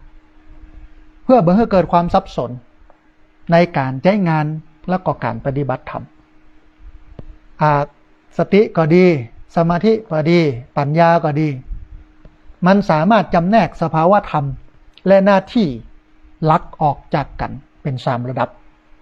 ระดับที่หนึ่ง ความรอบรู้ทางโลกคือสมาธิแล้วก็การระลึกรู้ทั่วไปสภาวะธรรมแล้วก็หน้าที่ลักก็คือการจดจ่อการโฟกัสกับงานหรือว่าการขับรถอย่างปลอดภัยซึ่งทางสภาวะแท้จริงก็คือเอตคัตตาจิตก็คือสมาธิไม่ใช่สติโดยตรงนะเพราะว่าสามารถเกิดร่วมกันกับจิตที่มันเป็นกุศลได้ผลลัพธ์ของมันก็คือว่าช่วยให้ทำงานสำเร็จตามเป้าหมายมีความแม่นยำและมีความปลอดภัยในหน้าที่การงานถ้าฝึกสติฝึกสมาธินะฮะทำให้งานมีประสิทธิภาพได้ดีเกิดความแม่นยำบรรลุตามเป้าหมายและผิดพลาดน้อยอันนี้อันแรกอันที่สองสติเท่าทันอารมณ์มันเป็นสติสัมปชัญญะพื้นฐานสภาวะธรรมและก็หน้าที่หลักสติเนี่ยมันทำหน้าที่ระลึกรู้อารมณ์ที่มันกำลังปรากฏเช่นหูตันความโกรธหูตันความโลภ โดยจิตบักกระโดดลงไปร่วมวงหรือปรุงแต่งต่อเวลาความโกรธเกิดขึ้นสติเข้าไปหูกำลังโกรธอยู่เนอะเมื่อหูปั๊บเนี่ยความโกรธก็จะลดลงอันก่อนท่านผู้ฟังเวลาเกิดความโลภสติเกิดขึ้นความโลภก็จะลดลงแต่ถ้าบ่มีสตินะปวดท้อความโลภก็ดีความโกรธก็ดีความหลงก็ดีมันจะถูกปรุงแต่งให้มันฟุ้งซ่านเต็มในอกในใจโลกก็คนบัปฏิบัติศีลบัปฏิบัติธรรมบัเข้าวัดเข้าวาเนี่ยพอชีวิตของเปิ้นกันอีลุงตุงนางเต็มไปด้วยไอ้ยังบ่งูนะฮะกันที่จริงก็น่าเอ็นดูนะคนเหล่านี้ที่บ่ได้ศึกษาบ่ได้ปฏิบัติธรรมแต่ถ้าศึกษาและปฏิบัติธรรมเนี่ยความโลภก็จะลดลงความโกรธก็จะลดลงความหลงก็จะลดลงเมื่อความโลภความโกรธความหลงลดลงแน่นอนความทุกข์มันก็จะลดลงเพราะว่าทุกข์ที่เราเจอปัจจุบันเนี่ยมันเกิดจากความโกรธมันเกิดจากความโลภมันเกิดจากความหลงถ้าความโลภโกรธหลงลดลงความสุขมันก็จะเพิ่มขึ้นแต่ถ้าความโลภโกรธหลงมันเพิ่มขึ้นความสุขมันก็จะลดลงนี่ท่านผู้ฟังเพราะฉะนั้นสติเนี่ยมันทำหน้าที่ระลึกรู้อารมณ์ที่มันกำลังปรากฏ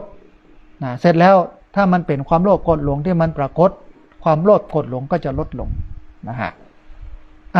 แห่งระดับหนึ่ง เป็นระดับที่สามสติในสติปัฏฐานท่านผู้ฟังสติในสติปัฏฐานนั้นมันทำหน้าที่ระลึกรู้กายใจตามความเป็นจริงโดยมีปัญญาก็คือสัมปชัญญะเข้าไปหันความจริงว่าอารมณ์รูปนามทั้งหลายขันธ์ห้าก็คือร่างกายของเราเนี่ยรูปร่างของเราเนี่ยจิตใจของเราเนี่ยมันฮ้อว่าขันธ์ห้าชีวิตเราเนี่ยเป็นฮ้อว่าขันธ์ห้าตัวเราเนี่ยเป็นฮ้อว่าขันธ์ห้า ขันธ์ห้าเนี่ยมันเป็นของนักพระเจ้าก็เลยบอกว่าปัญจขันธาภราหเวขันธ์ห้าเป็นของนักเนอนักอย่างใดก็มันปวดใครเข้าห้องน้ำมันก็ต้องปามันไปนะมันหิวก็ต้องให้มันกิน มันใครรับก็ให้มันรับแต่ถ้ามันบัญญัติตามหน้าที่บัดตัวใจมันเนี่ยนะจะเข้าห้องน้ำกับบ่เข้าเนี่ยปทรับรองตุกแน่นอนนะจะรับกับบ่รับถ้ามันอยากให้กินบ่ให้มันกินเนี่ยโอ้ตุกคำเนี้ยนะฮะขันธ์ห้านี่มันเป็นของตุกมันเป็นอนัตตาบ่ใช่ตัวบ่ใช่ตนบ่สามารถที่จะบังคับบัญชาได้ถ้าหากว่าเฮาเจริญสติปัฏฐาน4ไปแล้วเนี่ยมันจะหันเลยว่าขันธ์ห้านั่นบ่ใช่ตัวบ่ใช่ตนบ่สามารถที่จะบังคับบัญชาได้จะหันว่าขันธ์ห้าคือร่างกายจิตใจของเฮาเนี่ยมันเป็นทุกข์นะมันเป็นอนิจจังบ่มั่นบ่เที่ยงทุกขังทนอยู่ในสภาพเดิมได้ยากอนัตตามันบ่ใช่ตัวบ่ใช่ตนบ่สามารถที่จะบังคับบัญชาได้ นี่คือสติปัฏฐานสติเพื่อทำให้เกิดการหันอย่างนี้การหันแบบเนี้ยปน้องว่าเห็นไตรลักษณ์คือเห็นขันธ์ห้าเป็นไตรลักษณ์อันนี้เป็นสิ่งที่ชาวพุทธควรเห็นที่สุดนะเมื่อเราเห็นขันธ์ห้าเป็นตุกแล้วเราก็จะวางขันธ์ห้าบยึดขันธ์ห้าเมื่อบยึดถือขันธ์ห้าความสุขก็จะเกิดขึ้นเพราะว่าที่สุดของความตุกเนี่ยก็คือการยึดถือว่าเป็นตัวเฮาว่าเป็นของเฮานะพระเจ้าใจคำว่าการยึดถือขันธ์ห้าเนี่ยมันเป็นรากเหง้าของความตุกข์นะการยึดถือขันธ์ห้าเนี่ยมันเป็นรากเหง้าเป็นเก้าเป็นงูลของความตุกข์ทั้งปวงที่เขาตุกข์อยู่ถึงวันเนี่ยเขาเพราะว่าเขายึดถือว่าขันธ์ห้านี่เป็นของเขาแต่ถ้าเขาว่าเขาปล่อยเขาวางเขาบ่ยึดบ่ถือในขันธ์ห้านะปล่อยให้มันเป็นไปตามเหตุตามปัจจัยตามธรรมชาติมันก็จะบ่ตุกข์นะพระเจ้าใจคำว่าสังคิเตนะปัญจุปาทานขันธาทุกขาสังคิเตนะปัญจุปาทานขันธาทุกขาแปลว่าเมื่อว่าโดยย่อแล้วการเข้าไปอุปทานยึดมั่นถือมั่นในขันธ์ห้าเนี่ยมันเป็นรากเหง้าของความทุกข์ทั้งปวงที่เฮาทุกข์เพราะเฮายึดมั่นในขันธ์ห้าถ้าเฮาบ่ทุกข์เฮาบ่อยากจะทุกข์เฮาก็จะต้องปล่อยวางขันธ์ห้าบ่ยึดถือมันกายใจของเราให้มันเป็นไปตามธรรมชาติแต่ว่าการบ่ยึดถืออย่างเนี้ยมันมีรายละเอียดนักในวันนี้ก็บ่สามารถที่จะมาอู้ได้เพราะว่าเวลามันมีน้อยนะฮะทีนี้ท่านผู้ฟังแหมอันหนึ่งสติเขาจะสามารถทำให้มันเกิดขึ้นได้อย่างไรสตินั้นมันไม่ใช่ว่าอยู่ๆมันจะลอยโย่งเข้ามาใส่หัวเขาลอยเข้ามาใส่ตัวเขาปุ๊บเพื่อเขามีสติหรือไปไหว้ไปสาไปขอปูจานะกับพระพุทธรูปกับเจดีย์กับสิ่งศักดิ์สิทธิ์ที่มันมีในสากลโลกว่าสาธุขอให้ข้าพเจ้ามีสติเตอร์อีนะจะขอบอกใดมันตึงมิ เพราะว่าสตินั้นมันเกิดขึ้นโดยที่ไม่ต้องไปขอมันคนละอย่างกันนะฮะและการขอแบบนั้นมันก็บ่ได้ผลจริงนะมันเป็นของปลอมมันเป็นของจุแต่ว่าสติจะเกิดขึ้นได้ด้วยการฝึกนะการฝึกเนี่ยมันทำให้เกิดสติฝึกอย่างใดอันแรกเลยฝึกอยู่กับลมหายใจฝึกให้เราอยู่กับลมหายใจภาษาพระเปิ้นใช้คำว่าอานาปานสติการที่เราอยู่กับลมหายใจเข้าออกเนี่ยเข้าสั้นออกสั้นเข้ายาวออกยาวให้มันอยู่กับลมหายใจแบบเนี้ยบ่ต้องให้จิตมันฟุ้งซ่านไปทางใดให้มันอยู่กับลมหายใจหูเข้าสั้นออกสั้นเข้ายาวออกยาวหายใจเข้าออกเนี่ยนะให้เราหูอยู่ตรงนี้สละเวลาวันละเล็กวันน้อยท่านผู้ฟังนั่งนิ่งๆหับหูลมหายใจเข้าออกอย่างสบายๆโดยบ่ต้องบังคับเมื่อจิตใจแอบหนีไปคิดแค่เฮาหูตันว่ามันกำลังคิดแล้วก็ปาจิตกลับมาอยู่กับลมหายใจอย่างนุ่มนวลอันนี้คืออานาปานสติฝึกแบบนี้ตลอดนะอยู่กับลมหายใจสติมันก็จะเกิดขึ้นอันนี้คือข้อแรกข้อที่สองใส่ใจกับกิจกรรมเดียวคือเปลี่ยนจากการสลับหน้าจอไปมาเนี่ยปัจจุบันนี้สติของคนบ่มีเพราะว่ามันหมุนไปหมุนมามันพอหั่นพอนี่มันบ่จับมันบ่จดจ้องอยู่กับสิ่งใดสิ่งหนึ่งโทรศัพท์นี่ก็ทำลายสติเหมือนกันต่างประเทศเปิ้นหันความสำคัญและประเทศที่เจริญแล้วนี่นะเปิ้นบ่เฮือละอ่อนได้เล่นโทรศัพท์เลยนะท่านผู้ฟังเฮานี่มันมักง่ายชาวพุทธมักง่ายลูกดื้อกะลูกหายกะเอาโทรศัพท์ขวางให้มันพอโทรศัพท์มันก็ดักแซบอะสบายมากอันนั้นเป็นการไปทำลายลูกหลานนั่นนะท่านผู้ฟังหนึ่งมันจะทำให้เราอ่อนสมาธิสั้นสองมันจะทำให้เราอ่อนตาเนี่ยบนบดีเพราะว่าไปดูจอเยอะ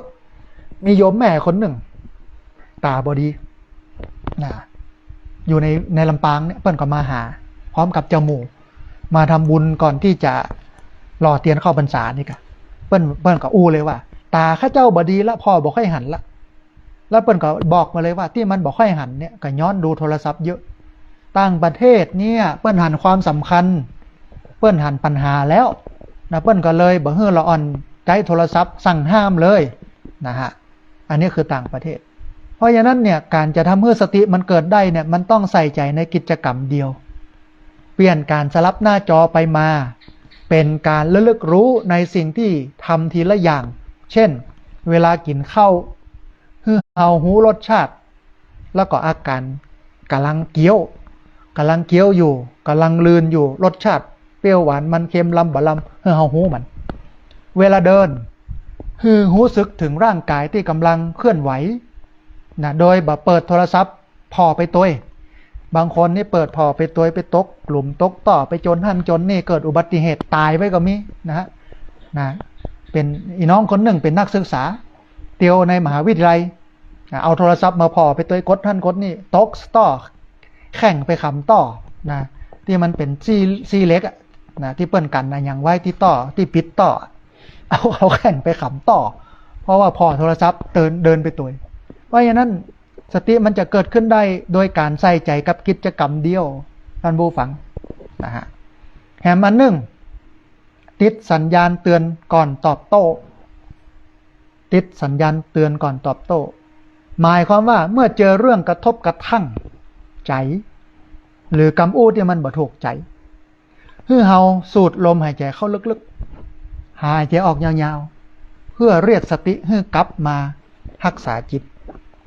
บ่ปล่อยให้อกุศลเข้าครอบงำจนสำแดงฤทธิ์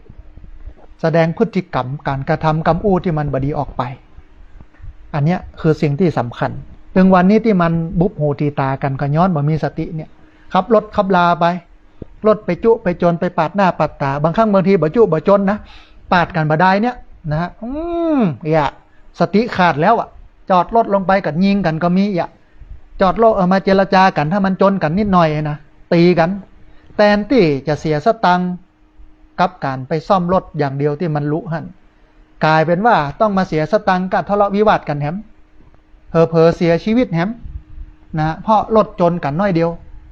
นี่คือขาดสตินะฮะคือหากเขาขาดสติเนี่ยเขาจะใช้ชีวิตเหมือนกับคนละเมอท่านผู้ฟังการขาดสติเนี่ยมันเหมือนกับการเป็นคนละเมอนอนแล้วก็กั้งขึ้นมาละเมอนี่คือกั้งนะคนกั้งคนละเมอคนกั้งคนละเมอเนี่ยคนที่บ่มีสติเนี่ยเป็นคนที่ปล่อยให้อารมณ์และกับสิ่งแวดล้อมเนี่ยปาไปหากมีสติระลึกรู้ตัวอยู่เสมอเขาจะเป็นผู้เลือกทิศทางชีวิตแล้วก็การรักษาจิตใจให้มันผ่องใสเป็นกุศลในทุกสถานการณ์อาตมาภาพก็ชอบปานักเรียนโรงเรียนผู้สูงอายุหรือญาติโยมทั่วไปเวลาไปอบรมที่ไหนนะ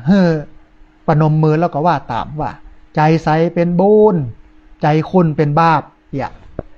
การที่จะทำให้ใจใสได้เนี่ยมันต้องเจริญสติโยโย่มันจะใสขึ้นมาโยงใสวิบวับคนเดียวเนี่ยมันเป็นภัยบ่ได้นะฮะมันก็ต้องคุณมัวกับเพราะโลกนี้มันมีแต่กิเลสโลก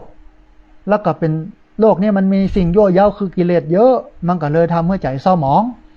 ใจมันจะใสได้เนี่ยมันต้องทำให้สติเกิดอันนี้คือคุณูปการและประโยชน์ของสติท่านผู้ฟังขณะนี้ท่านผู้ฟังกำลังติดตามรับฟังรายการธรรมาภิวัตรอันเป็นรายการวิทยุเพื่อการเผยแผ่พระพุทธศาสนาส่งเสริมการศึกษาและพัฒนาสังคมรายการนี้รับผิดชอบโดยอาตมาภาพพระสาธิตธีระปัญโยประธานมูลนิธิธีระปัญโย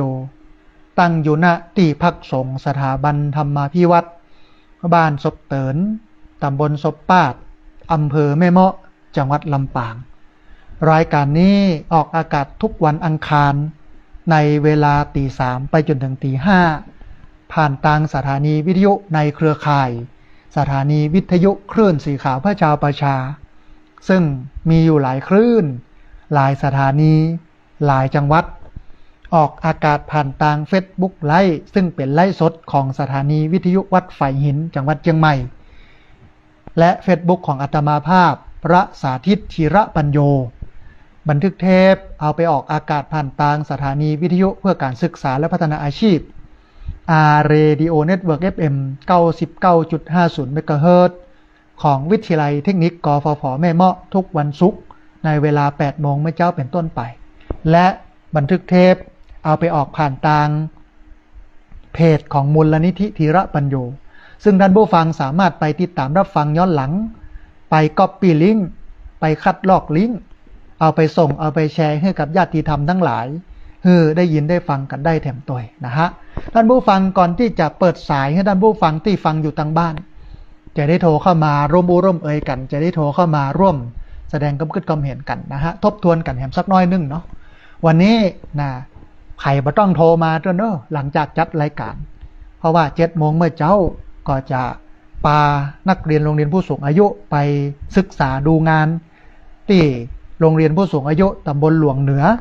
อำเภองาวจังหวัดลำปางท่านผู้ฟังทั้งวันนะบ่มีเวลารับโทรศัพท์ญาติโยม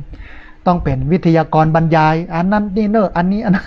แล้วก็ไปฟังไปพอคนเท่าที่อำเภองาวเปิ้นเนี่ยอย่างใดนะมันดีมันงามเปิ้นเป็นอย่างใดอย่าเฮาไปพอเปิ้นพ่องเสร็จแล้ว แม่แรงนะฮะประมาณ6 โมงแม่แรงหรือว่า5 โมงแรงเนี่ยก็จะเดินทางไปกรุงเทพไปประชุมนะร่วมกันกับคณะกรรมการสิทธิมนุษยชนแห่งชาติที่กรุงเทพ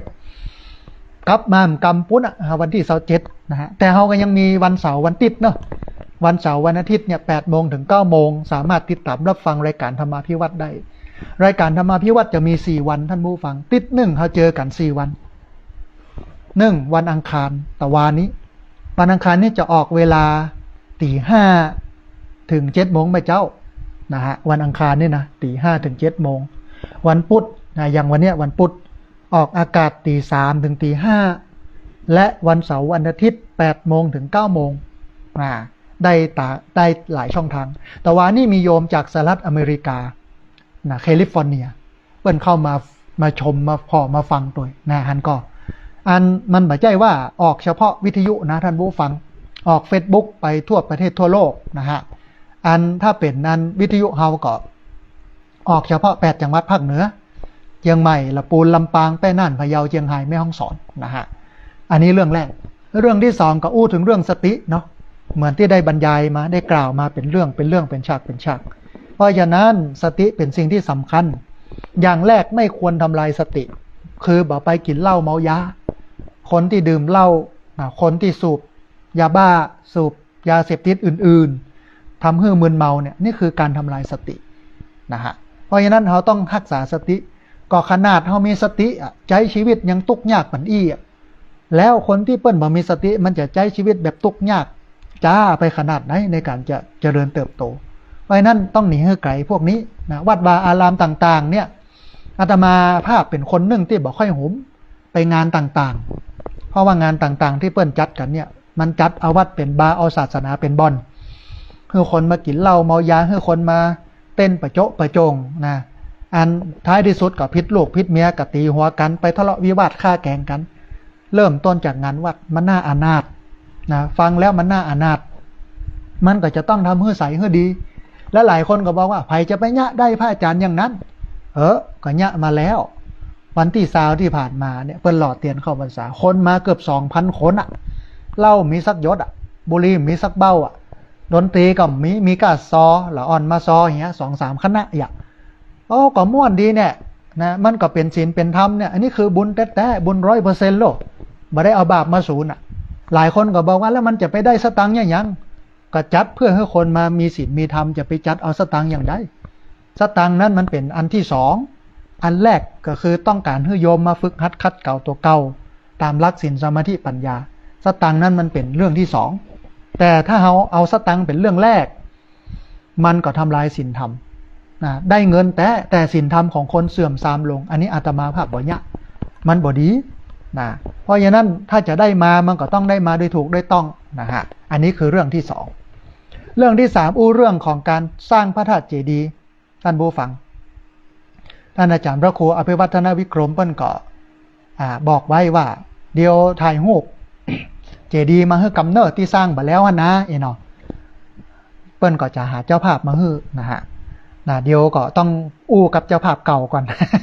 ว่าเปิ้นจะยังได้ถ้าเปิ้นยินดีนะก็จะได้แจ้งอาจารย์พระครูว่าเจ้าภาพเก่าเปิ้นยินดีพระอาจารย์สร้างได้เนาะอาจารย์พระครูนะเปิ้นก็จะได้มาแปลงมาสร้างให้มันแล้วมันเสร็จนะฮะอันนี้ก็เป็นเรื่องที่3นะมีอยู่3เรื่องเนาะในอู้กับท่านผู้ฟังวันนี้นะฮะท่านผู้ฟังอันตอนนี้ได้เวลาเปิดสายท่านผู้ฟังที่อยู่ทางบ้านได้โทรเข้ามาก่อนที่จะเปิดสายนั้นเดี๋ยวมาทักทายญาติโยมที่ฟังทาง Facebook ก่อนนะฮะมีแม่สุแก้วคำอ้วนมีคุณโยมมันมัดนาอัมพันธ์ มีคุณโยมที่ชื่อเป็นภาษาอังกฤษโยมลัดดานะฮะมีคุณโยมบุญเรืองชัยเงินนะมีคุณโยมสายสมรแก้ววรรณานะมีคุณโยมอัมพลสายเปงนะอันคุณโยมอัมพลสายเปงนี่พี่น้องบ้านสวนป่านะแม่เมาะนะมีคุณแม่ฟองจันทร์แก้วมูลแม่ฟองจันทร์แก้วมูลนักเรียนโรงเรียนผู้สูงอายุ7 โมงเนอะแม่เนอะมาปะกันที่อบตนะเพราะว่า7 โมงนี่จะเดินทางไปที่อำเภอเงานะฮะมีไผ่แฮมมีโยมแซมนะโยมบ้านซบเตินโยมแซมเปิ้นกำลังจะออกไปยักการทำงานหรือว่ากำลังยักการทำงานอยู่มีแม่สีทรเปรมจิตแม่สมจิตอินทรวิจิตนะฮะแล้วก็มีโยมที่ชื่อเป็นภาษาอังกฤษแฮม2-3 คนต้องขอสุมาอาภัยนะฮะที่บ่ได้เอ่ยนามนะฮะเอาละท่านผู้ฟังตอนนี้เปิดสายให้ท่านผู้ฟังที่ฟังอยู่ทางบ้านจะได้โทรเข้ามาร่วมเอ่ยกันจะได้โทรเข้ามาร่วมแสดงความคิดความเห็นกันนะฮะเรียนเชิญเจริญพรเนอท่านผู้ฟังเนอะโทรเข้ามาได้ที่เบอร์064-125-4122เบอร์064-125-4122แต่เวลาญาติโยมโทรเข้ามา1จะต้องหลีเสียงวิทยุหรือว่าอยู่ไกลจากวิทยุ2ฟังตังโทรศัพท์เอานะฮะเจริญพรเนอะพี่น้องที่ติดตามรับฟังอยู่บอกว่าจะเป็นเชียงใหม่ลำปูนลำปางแป้น่านพะเยาเชียงรายแม่ฮ่องสอนฟังทั่วประเทศทั่วโลกทาง Facebook โทรเข้ามาได้ที่เบอร์064-125-4122วันนี้มีสายเข้ามาสายหนึ่งเดี๋ยวฮับสายนี้ก่อนเปิ้ลอย่าว่าอย่างใดพ่องนะฮะจะเริญพรโอ้สาธุแม่น้อยกัดนัดเนาะวันนี้เอาก่อนแต่ว่าดีกว่าตะพุดได้เช้านั้นเจริญพรเอาสักเล็กสักน้อยเจริญพรเชิญโยมแม่เจ้าขายายน้อยตัวยายน้อยตาสาเลตาสีโดยสักทีมีความอะไรเอ็นข่าวหำคำก่อนโอนสุกมากคำซับกาถาพิไฟเอาให้เจ้าไทยโตโลกสุกเก่าของคงต่างสะอื้นหลังน้ำตานิจาพระองค์ท่านสิ้นพระชนม์ไปแล้วโอ้ชาวไทยใจระทมสุดอะไรใจสลายคนไทยบอกขึ้นเลยว่าพระองค์ทรงจากว่าคิดเมื่อใดพอพระวังหลังน้ำตาอันนิจาไปหลับก็กลับมาสะเทือนใจคนไทยกันโตโลต่างเข่าโศกอะไรใจสลายถ้าองค์พาสิ้นพระชนม์สิ้นคนไทยแล้วเมื่อใดจะลืมใจระทมขอคนไทยทั้งพ้องน้องน้ำตาอะไรหาองค์พาน้ำตาล่วงไปสวรรค์อะไรก็ตกพวงไทยทั้งพวงตกกุศลไปหาจักประเทศไปไหนไทยทุกทีจักประเทศไปไหนไทยทุกเราตอนหับเจ้าที่ที่สุขสันต์ขอถึงองค์สักโดยไทยเหมือนกันพระองค์นั้นทำงานนักบอกขับเลยเป็นที่หักของปวงชนคนไทยเจ้าขอล้นเก่าไปสมสวรรค์พระไออิกาผู้ย่าทายุหันบนสวรรค์ยันฟ้าพิมานลงเจ้าไว้สาเจ้าสาธุอนุโมทนาบุญกับแม่น้อยกัดนัดที่เอากรอนไว้อาลัยนะเจ้าฟ้านะที่เปิ้นได้เปิ้นสิ้นชีวิตไปนะฮะต้องขอแสดงความไว้อาลัยกันในช่วงนี้ตัวนะฮะพอดีมีสายเข้ามาแถมสายหนึ่งเดี๋ยวครับสายนี้ก่อนเปิ้นจะว่าอย่างใดพ่องนะฮะจะเริญพรสาธุโยมแม่โทรมาจากต่างใดโอ้สาธุสัญญาณชัดเจนดีเนาะแม่เนาะพอฟังม่วนเนาะแม่เนาะโอ้สาธุฟังจากอำเภออย่างโยมแม่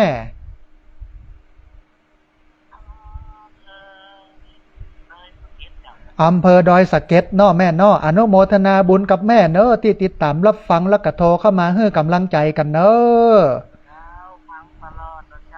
สาธุเจริญพรสาธุนะได้กำลังใจจัดหนักเจริญพรโยมแม่จากดอยสะเก็ดนะฮะ ญาติโยมเรียนเชิญเจริญพรเนอร์โทรเข้ามาได้ที่เบอร์064 125 4122เบอร์064 125 4122เรียนเชิญเจริญพรได้โทรเข้ามานะร่วมเอ่ยกันโทรเข้ามาร่วมแสดงกับความเห็นกันนะฮะพอดีมีสายเข้ามาสายหนึ่งโทรเข้ามานะญาติโยมอู้กันดังๆหน่อยหนึ่งเนอะเดี๋ยวญาติโยมทางบ้านบ่ได้ยินนะฮะเจริญพรสาธุเจริญพรหลวงพ่อเนาะเจริญนมัสการครับหลวงพ่อเนาะพุทธญาณทางโมกพระเชียงดาวหลวงพ่อเชียงดาวสัญญาณเป็นอย่างไรบ้างครับที่อำเภอเชียงดาวจังหวัดเชียงใหม่ชัดเจนดีเนาะกราบขอบพระคุณหลวงพ่อที่ติดตามรับฟังแล้วก็โทรเข้ามาให้กำลังใจกันนะครับสาธุครับสาธุอนุโมทนาบุญกับหลวงพ่อนะเปิ้นฟังจากเชียงดาวเชียงใหม่หลวงพ่อฟังประจำแล้วก็โทรเข้ามาให้กำลังใจกันตลอดต้องกราบขอบพระคุณหลวงพ่อด้วยนะครับท่านผู้ฟังเวลาเลยแหมนักอยู่เนาะ20 กว่านาทีเรียนเชิญเจริญพรได้ที่เบอร์064 125 4122เบอร์064 125 4122พอดีมีสายเข้ามาสายหนึ่งครับสายนี้ก่อนเปิ้ลอย่าว่าอย่างใดพ่องนะฮะเจริญพรสาธุโยมแม่ฟังจากที่ไหนร้องวัวแดงสันกำแพงเชียงใหม่เนาะแม่เนาะสัญญาณเป็นได้พ่องร้องวัวแดงเชียงใหม่แม่วัดไฟหินชัดเจนจะดีฟังสัญญาณจากวัดไฟหินเชียงใหม่ชัดเจนดีเนาะแม่เนาะ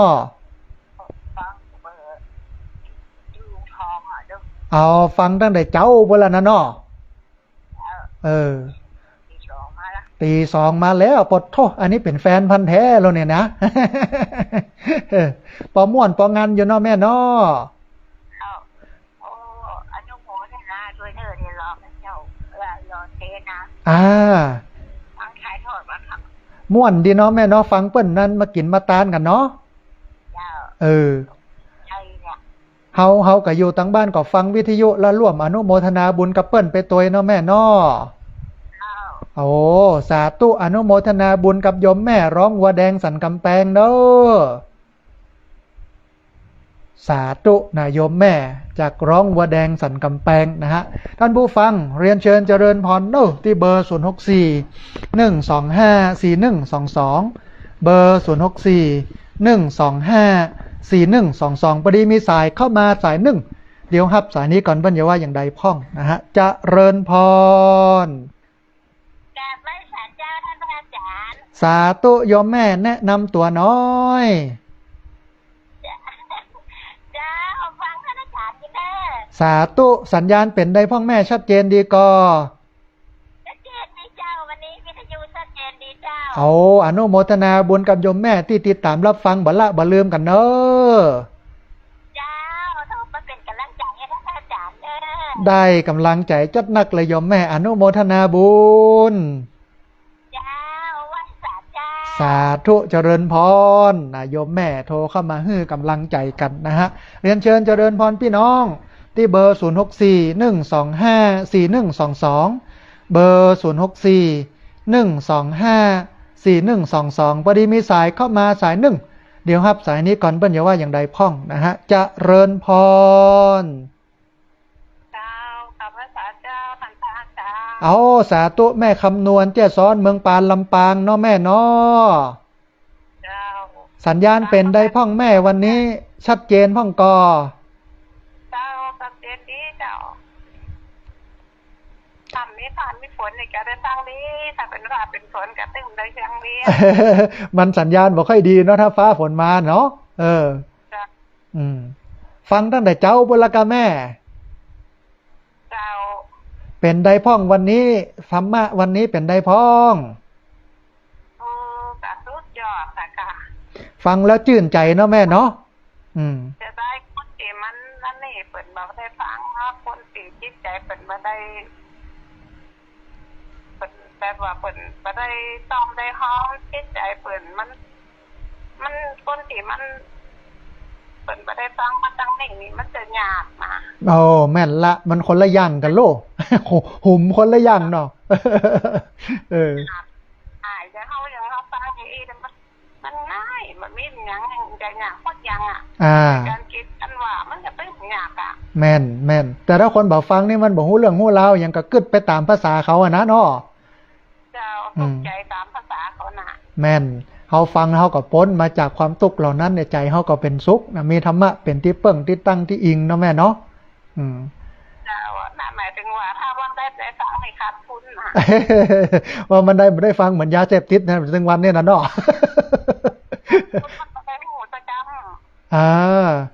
มาเป็นอย่างแม่บุญไผ่บุญมันไผ่ทำบุญอย่างใดก็ได้อย่างนั้นเนาะเฮานี่อยู่กับศีลกินกับธรรมเนี่ยชีวิตมันก็จะสุขสบายเรื่องราวมันจะลดลงเลยนะถ้าอยู่กับศีลกินกับธรรมเนี่ยนะจะลดลงสีทุกสิ่งอย่างนั้นนะถ้าบ่เอาศีลเอาธรรมเนี่ยมันตกมาเรื่อยๆนะโมจักยังเป็นยังอะเนาะโอ้อนุโมทนาบุญกับแม่คำนวณแจ้ซ้อนเมืองปานลำปางเด้อสาธุเจริญพรเรียนเชิญเจริญพรนะพี่น้องเด้อที่เบอร์0641254122เบอร์0641254122ท่านใดที่โทรเข้ามาแล้วบัดติดโทรเข้ามาแล้วบัดได้รับสายพยายามเนื่องท่านผู้ฟังพอดีสายเปิ้นโทรเข้ามากันนักมันก็เลยบอกค่อยติดนะฮะแต่ถ้ามีความพยายามก็ตึงติดนะฮะพอดีมีสายเข้ามาแถมสายหนึ่งฮับสายนี้ก่อนนะเปิ้นจะว่าอย่างใดพ่องนะฮะเจริญพรสาธุโยมแม่ฟังจากตังใดที่ไหนแม่สายสินฟังอยู่บ้านสงสารอำเภอเมืองปานลำปางนะเจ้าโอ้สาธุเมืองปานตุ่งซ่านเนาะเจ้าแต่ขอบคุณท่านพระอาจารย์ท่านพระครูเนอะตีเอาธรรมะดีๆมาฮื้อเนาะแม่เนาะเจ้าโอ้เจ้าตีฮื้อธรรมะแม่ฟังแม่ตื่นมาตี3แม่ฟังท่านพระครูฟังได้ไปเกิงไปกลางท่านพระครูกองไม่รับว่าโอ้มันก็ดีกะม่วนไปตัวฟังไปตัวรับไปตัวอย่างเงี้ยกันเนาะตื่นมาแถวกำท่านพระครูเปิดสายพอดีเจ้าโอ้อนุโมทนาบุญเนอะแม่เนอะเจ้าสาธุเจ้าสาธุนะพี่น้องเมืองปานลำปางเรียนเชิญเจริญพรนะพี่น้องเด้อเชียงใหม่ละปูนลำปางแป้น่านพะเยาเจียงไฮ้แม่ฮ่องสอนฟังทั่วประเทศทั่วโลกโทรเข้ามาได้ที่เบอร์0641254122เบอร์0641254122เวลาแหลมประมาณ20กว่านาทีนะฮะได้แหมจัดหลายสายญาติโยมที่โทรเข้ามาแล้วบัดติดโทรเข้ามาแล้วบัดได้รับสายโทรมาเนอะที่เบอร์0641254122พอดีมีสายเข้ามาสายหนึ่งเดี๋ยวฮับสายนี้ก่อนเปิ้ลจะว่าอย่างใดพ่องนะฮะเจริญพร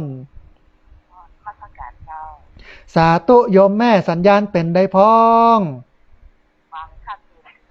ชัดเจนดีนอวันนี้ก็ปอฟังม่วนอยู่นอแม่นอ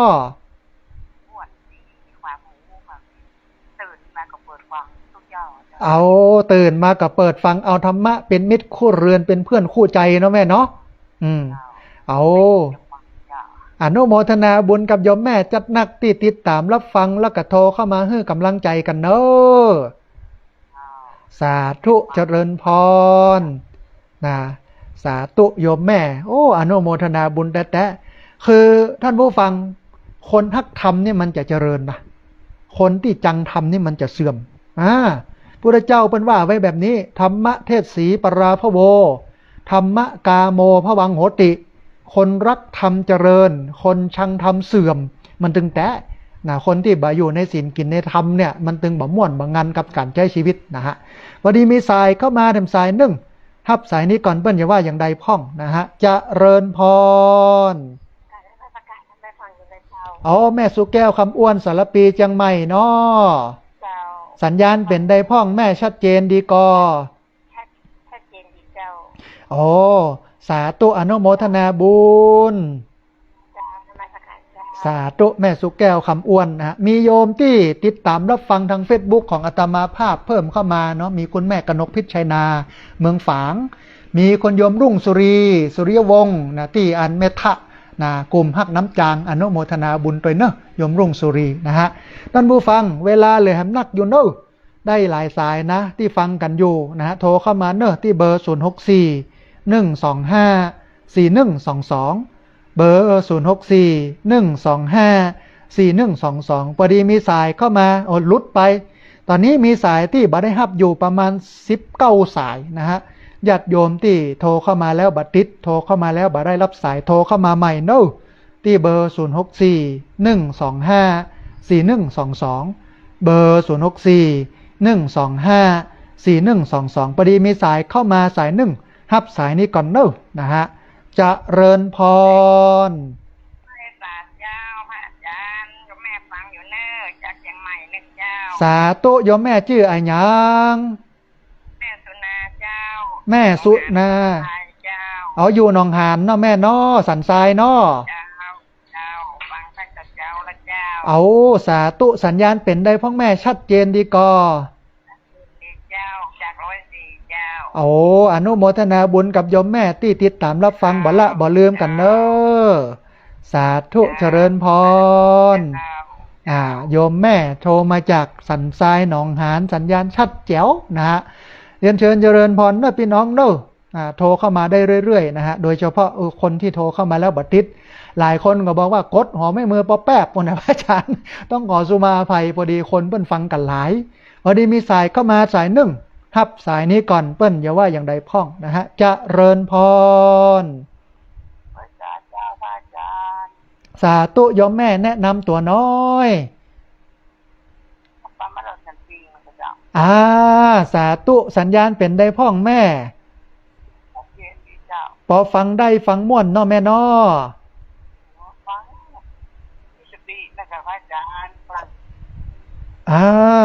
ฟังแล้วมันทำให้สุขใจเนาะแม่เนาะอันโยมแม่หายไปจัดเมินนะบอกให้โทรมาเนอะ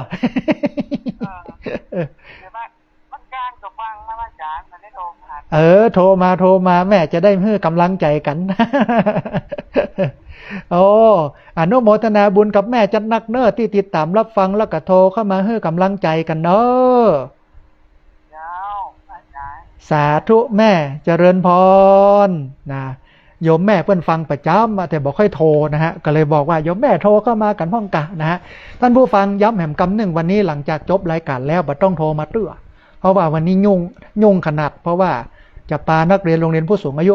ไปดูงานที่อำเภองาวนะฮะแล้วก็อาตมาภาพก็ว่าเนี่ยบุญของโยมที่มาห่วมกินห่วมตาลเนี่ยปัจจัยที่ได้จากการหล่อเตียนส่วนหนึ่งอาตมาภาพก็เอามาเป็นกับข้าวเจ้าให้กับนักเรียนโรงเรียนผู้สูงอายุ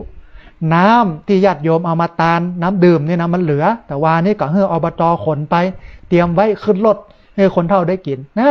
ทำบุญเตื้อเดียวเนี่ยได้บุญ2 ต่อเหมือนยิงปืนนัดเดียวได้นก2 ตัวนะฮะพอดีมีสายเข้ามาสายหนึ่งฮับสายนี้ก่อนเปิ้นอย่าว่าอย่างใดพ้องนะจะเริญพรเจ้ากราบนมัสการเจ้าพระอาจารย์สาธุแม่นิเวศยามาศักดิ์เนาะเจ้าสัญญาณนี้ก็เข้าใจดีเจ้าเข้าใจง่ายดีเนาะฟังแล้วปอม่วนอยู่เนาะแม่เนาะเจ้าธรรมะอันนี้ถ้าบางคนฟังแล้วผ่านไปมันก็มีประโยชน์นะเจ้าฟังแล้วผ่านไปก็มีประโยชน์ถ้าเอามาปฏิบัติตามเนาะมันจะมีคุณค่ามันจะมีได้ก็ต่อเมื่อเอามาปฏิบัติโยมแม่เนาะอย่างนั้นถ้าเข้าใจมันม่วนเจ้าเข้าใจนี่จะดีถ้าไม่เข้าใจก็ปุ๊บมากๆมันแบบม่วนนะแม่นแต่รายการนี้เนี่ยเวลาพระอาจารย์แสดงธรรมเหมือนพระพุทธเจ้านะเหมือนเปิดไฟในที่ติดไฟในที่มืดเปิดของในที่ปิดมันสว่างมันหูมันแจ้งเนาะแม่เนาะนะเจ้ามันจะเข้าใจมันจะว่าเราทำอย่างที่มันถูกแล้วถูกแล้วมันที่ตามที่เพื่อนที่อันพระอาจารย์บรรยายมามันถูกต้องเข้าใจดีเจ้าอันนี้เป็นตัวอย่างของพุทธศาสนิกชนที่ดีคือฟังแล้วเข้าใจบ่ใช่เข้าใจบ่ได้ต้องเอาไปปฏิบัติโดยนะถ้าปฏิบัติโดยมันก็มีประโยชน์นะเจ้าแม่นละยาดีหมอกใดเอาไปไว้ในตู้หั่นบ่เอามากินสักเตื้อมันจะไปหายย้ายเนาะแม่เนาะอนุโมทนาบุญกับแม่นิเวศเนาะวันนี้ชัดเจนดีเจ้าวัดไฟเจ้า สาธุแม่เจริญพรนะ ใจพระอาจารย์สาธุสาธุ สาธุนะแม่นิเวศยามศักดิ์เชียงใหม่นะฟังสัญญาณชัดเจนนี้มีคุณโยมชุติการรอดพยัญชนะพี่น้องลำปางนะติดตามรับฟังรายการมาตลอดต้องอนุโมทนาบุญมีเวลาแห่งประมาณ17นาที18นาทีพี่น้องโอ้เวลานักอยู่เนอะที่บ่ได้โทรเข้ามาหรือว่าที่โทรเข้ามาแล้วบัดติดโทรเข้ามาแล้วบ่ได้รับสายโทรเข้ามาใหม่เนอะที่เบอร์064 125 4122เบอร์064 125 4122พอดีมีสายเข้ามาสายหนึ่งฮับสายนี้ก่อนเปิ้นอย่าว่าอย่างใดพ่องจะเริญพรสาเจ้าพระอาจารย์ สาธุเจริญพรคุณโยมฟังจากที่ไหนแม่อยู่ห้วยหีเจ้าแม่ปานีชัยวงศ์เจ้าแม่ปราณีบ้านห้วยฮีเนาะแม่เนาะเจ้าฟังด้วยพระอาจารย์ทุกวันเลยเจ้าโอ้ชื่นใจวันนี้สัญญาณเป็นได้พ่องแม่ชัดเจนดีก่อเจ้าชัดเจนดีอยู่โอ้สาธุอนุโมทนาบุญกับแม่ที่ติดตามรับฟังบ่ละบ่ลืมกันเนอะเจ้าฟังตลอดเลยมีความสุขมากเลยเจ้าโอ้สาธุฟังแล้วชื่นใจมีกำลังใจแหมจัดหนักอนุโมทนาบุญกับแม่เนอะเจ้าวันนั้นแม่ก็ไปเนอะรอเสียนน่ะเป็นใดพ่องแม่บรรยากาศเล่าคือกันฟังกันเหรอม่วนก็ม่วนเจ้าแม่ก็ไปทุกปีอะเจ้าคนนักคนหลายเป็นดีม่วนดีงันเนาะแม่เนาะเป็นดีม่วนดีงันก็สู้จานเองสบายใจเนาะอยู่กับศีลกินกับธรรมเนี่ยเนาะแม่เนาะเจ้าโอ้อนุโมทนาบุญเนาะแม่เนาะเจ้าสาธุเจริญพรโยมแม่นะปานีเนาะโทรเข้ามาให้กำลังใจกันเวลาเหลือประมาณ16นาทีท่านผู้ฟังเรียนเชิญเจริญพรที่เบอร์064 125 4122เบอร์064 125 4122นะฮะมีคุณแม่ศิรินทิพย์บุญเลิศเข้ามาฟังทาง Facebook ตัวต้องอนุโมทนาบุญนะฮะพอดีมีสายเข้ามาสายหนึ่งฮับสายนี้ก่อนเปิ้นจะว่าอย่างใดพ่องนะฮะจะเริญพรสาธุเจ้าท่านพระอาจารย์สาธุโยมแม่ฟังจากตังใดฟังจากที่ไหนฟังจากบ้านห้วยหีบ้านห้วยหีสัญญาณชัดเนาะแม่เนาะชัดเจนดีวันนี้ก็เลยนะยัง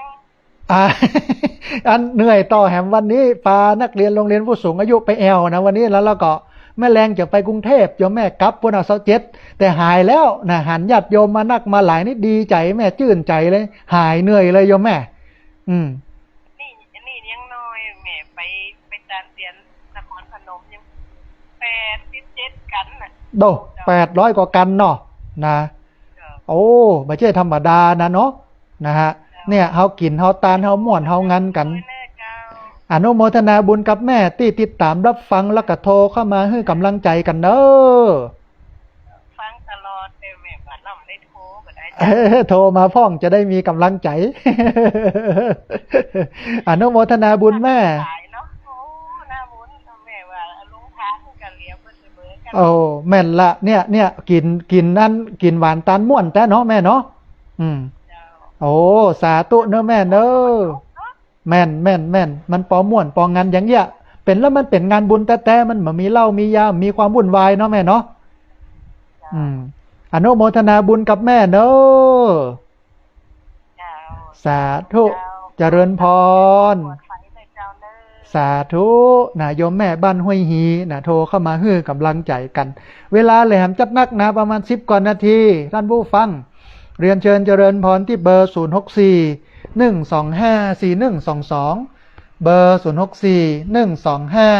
125 4122นักเรียนโรงเรียนผู้สูงอายุท่านใดติดตามรับฟังอยู่โทรเข้ามากันเนอะนะเดี๋ยวจะได้อ่านแจ้งว่าตอนนี้7 โมงนี่ให้มาปะกันที่อบต.นะเดี๋ยวเราจะเดินทางไปที่อำเภอเงานะฮะพอดีมีสายเข้ามาสายหนึ่งฮับสายนี้ก่อนนะเปิ้นจะว่าอย่างใดพ่องจะเริญพรเจริญพรเอาสายลุดไปญาติโยมที่สายลุดไปโทรเข้ามาใหม่เนอะคนที่โทรเข้ามาแล้วบัดติดโทรเข้ามาแล้วบัดได้รับสายแล้วก็ญาติโยมที่พยายามโทรเข้ามาที่เบอร์064 125 4122 0641254122พอดีมีสายเข้ามาสายหนึ่งรับสายนี้ก่อนเปิ้นจะว่าอย่างใดพ่องนะฮะเจริญพรสาธุเจ้าสาธุโยมแม่แอบเนื้อแม่นิตยากินใจคำมาหนองห้าเจ้าเอาสาธุต้องขออภัยโยมแม่เปิ้นโทรกันเข้ามาหลาย หัวไม่มือตั้งตะวาทำมันอังคารหลับใหม่ถึงก็กล้าใหม่เลยยุดเลย หัวไม่มือปอแป๊บนะแม่เนาะแม่ก็ฟังแต่43คนแล้วเอาสาธุวันนี้ปอม่วนอยู่เนาะแม่เนาะป้อเลยนะพ่อจ๋าทอดแท้แล้วนี่ละเจ้าเอาสาธุบดีท้อแม่บดีท้อแต่นี้ติดแล้วแม่ไปเห็นชื่นใจเนาะขึ้นสีขาวนะเจ้าโอ้เปิ้นกินเปิ้นตาลแต่เนาะแม่เนาะเจ้าแม่ไปถวายขันอยู่แล้วเจ้าเอาอนุโมทนาจำให้บ่ได้มันตาลายบนละหนักล้ำไป2คือถังสิประกาศอยู่ห้างตีตู้ลุงแดงจำได้ละนะบ้านหนองนาเอาไปจัดหลายอันแม่โมทนาบุญเขากระปางแม่ไปเนาะโอ้สาธุอนุโมทนาบุญกับแม่ที่เป็นสะพานบุญเนอะสาธุตลอดแล้วชื่นใจโยมแม่โทรมาแม่พยายามโทรหน่อยโทรให้มากำลังใจกันปวดแขนมาเยอะนะแม่นอนอยู่นี่พอดีต้องขออภัยเพราะว่าเปิ้นโทรกันเข้ามาหลายสายเหลือเกินเนาะแม่เนาะอนุโมทนาบุญกับแม่เนอะสาธุนะแม่บ้านหนองห้าแล้วก็เป็นสะพานบุญต้อยพี่น้องที่เปิ้นมาบ่ได้นะเอามากินมาตานกันอันเนี้ยคือเฮาก็สามารถเป็นสะพานบุญได้นะฮะทีนี้มันมีเรื่องนึงท่านผู้ฟังในเรื่องของการสร้างเจดีย์นะเดี๋ยวรออันเจ้าภาพเก่าเปิ้นถ้าเปิ้นพระอาจารย์ยังบ่พร้อมเตื้อนะแล้วก็เปิ้นอนุญาตให้สร้างใหม่ได้นะสร้างเพิ่มเติมได้เนี่ยได้จะได้กราบเรียนท่านอาจารย์พระครูอภิวัฒนวิกรมนะเสร็จแล้วเปิ้นก็จะ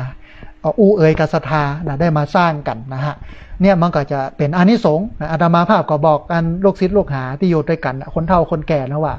เฮาทำบุญเฮาบ่ต้องไปหวังอะไรหยังได้นักได้น้อยบ่ต้องไปสนใจเดี๋ยวป่านแล้วมีบุญมันตึงเกิดอันนี้เกิดแต่นะอาจารย์พระครูอภิวัฒนวิกรมผู้อำนวยการสถานีวิทยุคลื่นสีขาวเปิ้นก็จะหาเจ้าภาพมาร่วมสร้างเจดีย์ให้แล้วให้เสร็จนะอันนี้เป็นบุญมันเกิดแล้วนะฮะพอดีมีสายเข้ามาสายหนึ่งรับสายนี้ก่อนเปิ้นจะว่าอย่างใดพ่องนะฮะเจริญพร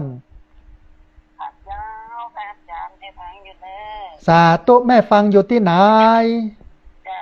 บ้านไร่นาน้อยแม่น้อยจ้าแม่น้อยบ้านไร่นาน้อยต้องขออภัยโยมแม่ที่เปิ้นโทรเข้ามานี่อาตมาภาพบ่ได้เมมชื่อโทรศัพท์มาแหนมเครื่องนึงวันนี้สัญญาณชัดเจนก่อแม่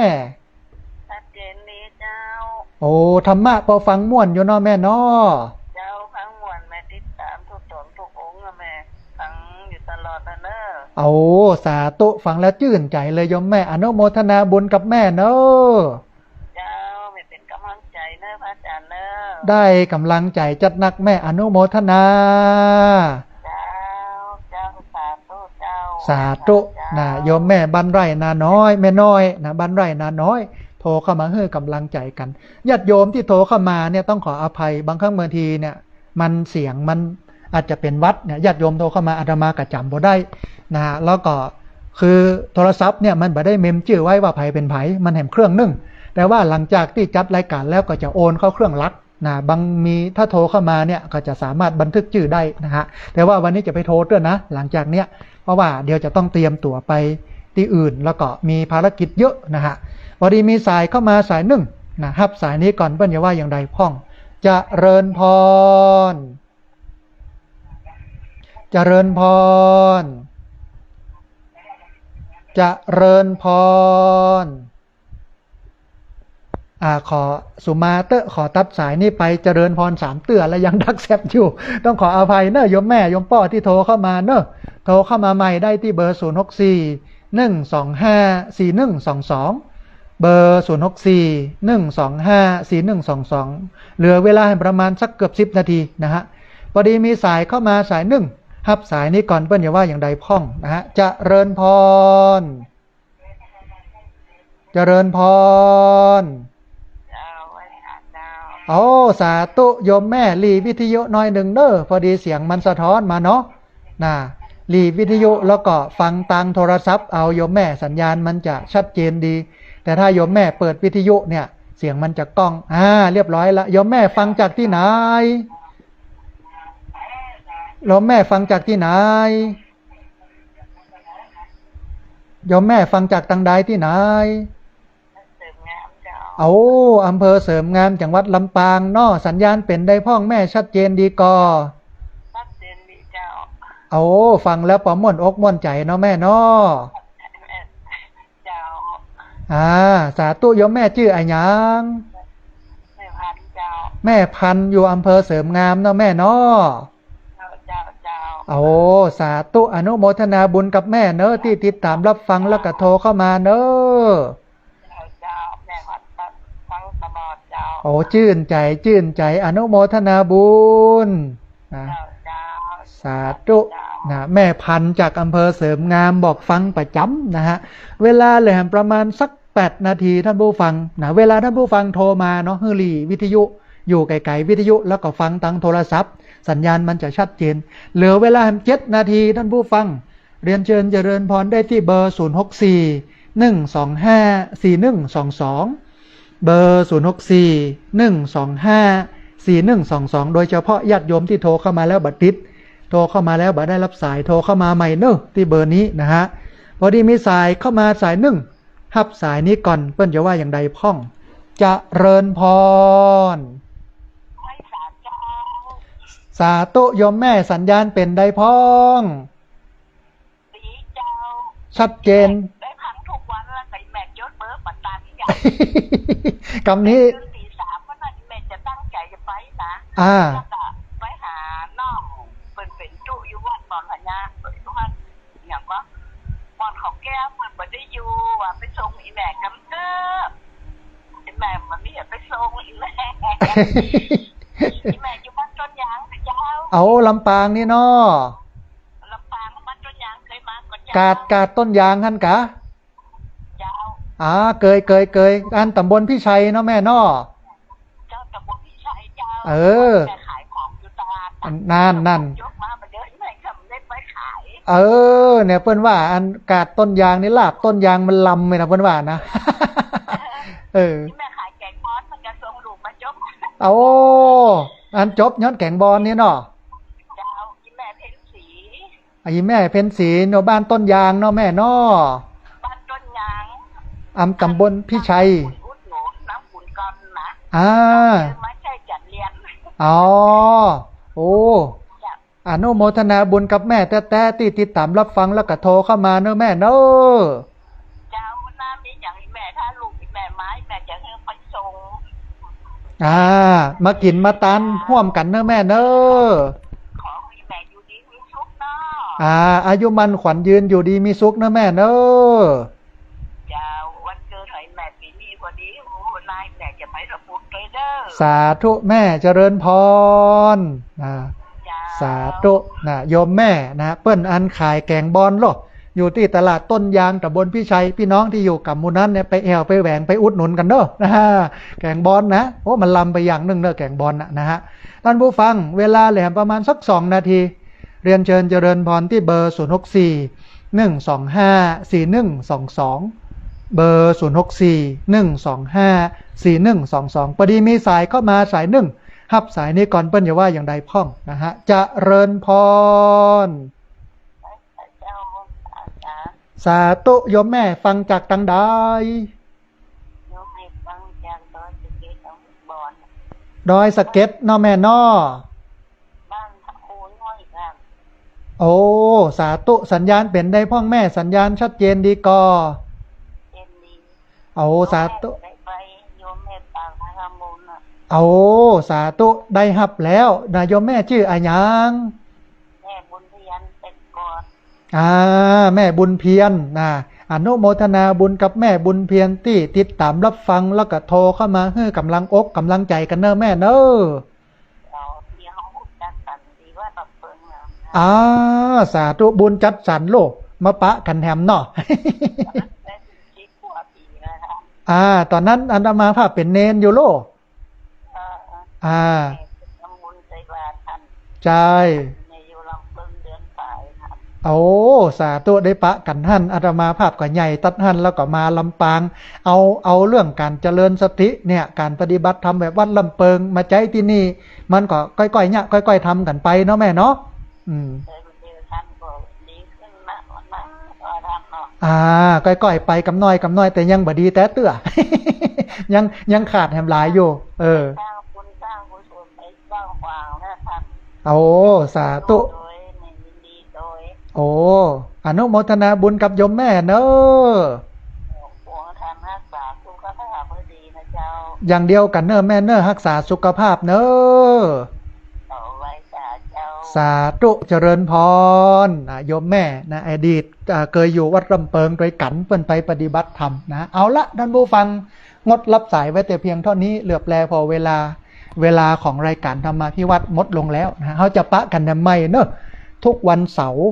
8 โมงถึง 9 โมงวันเสาร์วันอาทิตย์เนี่ย8 โมงถึง 9 โมงวันอังคารตี5ถึง 7 โมงวันพุธตี3ถึงตี5เป็นประจำอาทิตย์หนึ่งเขาเจอกัน4 วันจะไปละไปลืมกันเนอะพี่น้องอยู่ด้วยกันนะฮะเป็นพุทธศาสนิกชนที่ดีให้กำลังอกกำลังใจกันวันนี้ต้องกราบขอบพระคุณครูบาอาจารย์พระเถรานุเถระครูบาสังฆะที่เคารพอย่างสูงทุกรูปอนุโมทนาบุญกับเจ้าของเครื่องเจ้าของสถานีและเจ้าหน้าที่ที่ดูแลการออกอากาศการส่งกระจายเสียงเอาธรรมะดีๆแบบนี้ไปให้ญาติโยมทั้งหลายได้ติดตามรับฟังอนุโมทนาบุญกับญาติโยมที่ติดตามรับฟังญาติโยมที่โทรเข้ามาแล้วก็สุมาอาภัยกับญาติโยมที่โทรเข้ามาแล้วบัดติดโทรเข้ามาแล้วบัดได้รับสายนะวันหน้าวันตาก็โทรกันเข้ามาใหม่วันนี้สัพพะพุทธานุภาเวนะด้วยเดชเดชะอานุภาพของพระพุทธเจ้าสัพพะธรรมานุภาเวนะด้วยเดชเดชะอานุภาพของพระธรรมเจ้าสัพพะสังฆานุภาเวนะด้วยเดชเดชะอานุภาพของพระสังฆเจ้าศรัทธาสุทธีพระวันตุเตขอความสุขความเจริญในธรรมจงบังเกิดมีแด่บรรดาศรัทธาสาธุชนทุกคนทุกท่านตลอดกาลเป็นนิจเทินเจริญพร